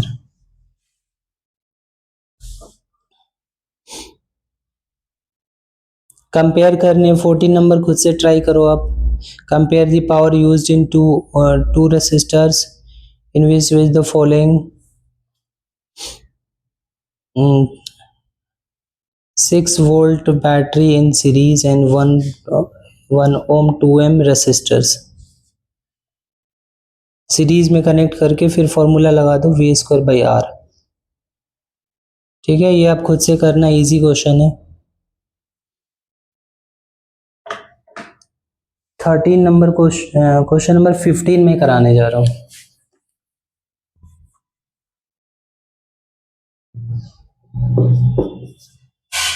टू लैम्प्स है, वन रेटेड 100 और इतना रेसिस्टेंस, इतना volt 60 watt and 220 volt are connected in parallel to main supply. What is the current flowing through the circuit. यहाँ से करंट आ जाएगा, यहाँ से हमारा रेसिस्टेंस आ जाएगा। देखो पहला हम पावर गिवन है कितना, 100 वाट गिवन है, तो P = V²/R होता है। तो 220 वोल्ट ही गिवन है, तो 220 × 220 डिवाइडेड बाई R1। यहाँ से R1 आ जाएगा, 2 जीरो कैंसिल हो जाएगा, 484 डिवाइडेड बाई 100, तो ये आ गया 484। दूसरा सिमिलरली जो पावर गिवन है 60 वाट, ये मैं आपको हेल्प कर दे रहा हूँ। यहाँ से सेम लगाओगे V²/R, इसमें भी वोल्टेज 220 का ही गिवन है, ठीक है। तो यहाँ से इसकी कैलकुलेशन थोड़ी सी R2 हो जाएगा, तो यहाँ से 0 से 0 कैंसिल, R2 = मल्टीप्लाई करोगे 4840 डिवाइडेड बाई 6, ये R2 आ जाएगा। फिर इसको पैरेलल में कनेक्ट करके 1/R equivalent = 1/R1 + 1/R2। R1 है ये 1484 प्लस 1/4840, 6 ऊपर चला जाएगा। एलसीएम सेम है तो ऐड हो जाएगा, ये 7 अब 0 एक ऐड होगा, ये 10 हो जाएगा यहाँ पे, और यहाँ पे क्या होगा 6।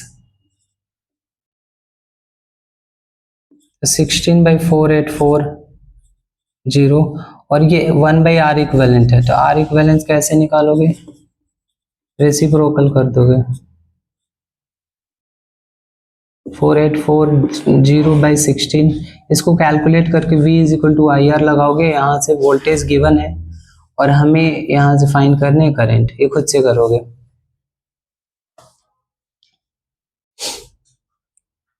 इसके बाद 16 खुद से करना है। Which uses more energy, 220 watt TV set in 1 hour and 1200 watt toaster in 10 minutes. ठीक है, कौन सा एनर्जी है, पावर इनटू टाइम जो होता है एनर्जी होता है, तो सेकेंड में चेंज कर देना या वाट आवर निकाल देना और फिर चेक करना किसकी एनर्जी ज़्यादा है। हमें जस्ट मल्टीप्लाई करने वाट एंड आवर को, और इसको भी सेकेंड में 10 मिनट्स गिवन है, तो ये 60 से डिवाइड करके ये भी आ जाएगा आपका आवर्स में। फिर 1200 को मल्टीप्लाई करोगे टाइम से तो वाट आवर आएगा, दूसरे को भी वाट आवर आएगा, तो वाट आवर ही एनर्जी होता है और commercial unit kilowatt hour. उसके बाद 17 है, an electric heater of resistance 8 ohm draws 12 ampere from the serviceman's 2 hours. Calculate rate at which the heat developed. That means हमें क्या निकालना है, power.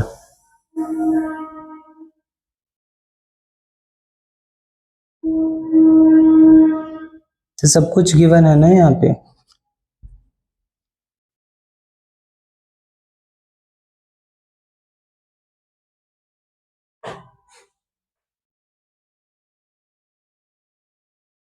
An electric heater of resistance, एक minute, इसमें time का कोई यूज नहीं है, हमें हीट निकालने हैं, तो ये फॉर्मूला सीधा लगाओ आप, H rate at which heat is generated, that means power निकालने हैं हमें, तो आई स्क्वायर आर लगा दो तो हमारा आ जाएगा सीधा 15, कितना गिवन है current,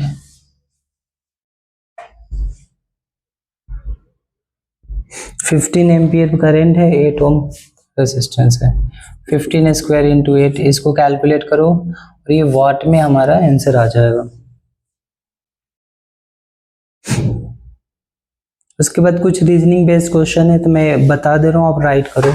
why is the tungsten used in the most of the exclusive of the filament, आप राइट करो। Tungsten have very high melting point, so it does not oxidize at very high temperature and starts glowing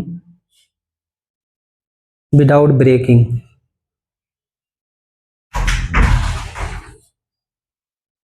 इसके बाद second question है, why is the conductor of electric heater devices such as bread toaster electric iron made up of alloy rather than pure metal, तो इसका answer आप right कर लो। Alloy have higher resistivity than the pure metal, so it produces more heat. उसके बाद है जैसे nichrome है nickel and chromium से, तो उसकी हाई रेसिस्टिविटी होगी तो उसका रेसिस्टेंस भी ज़्यादा होगा।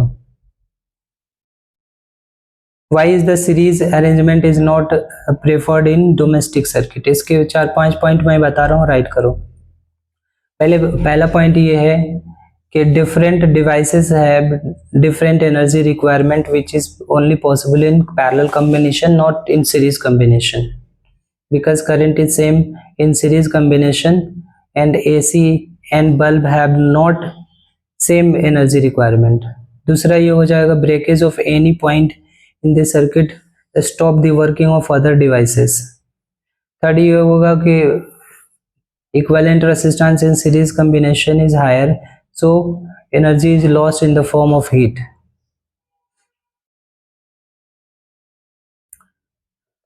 तो ये हो गया हमारा। उसके बाद वाई इज अगला है how does the resistance of a wire vary with the area of cross section, the resistance is inversely proportion to area of cross section. उसके बाद है why is the copper and aluminium wire used employed for the electricity transmission, 2 point है इसमें, because they are good conductor of electricity, दूसरा they are ductile so it can be converted into wires. तो हमने पूरी back exercise discuss कर ली, आप लोग examples जो रिमेनिंग है वो कर लेना, इन टेक्स्ट क्वेश्चन कर लेना। तो ये चैप्टर ओवरऑल फिनिश हो चुका है हमारा।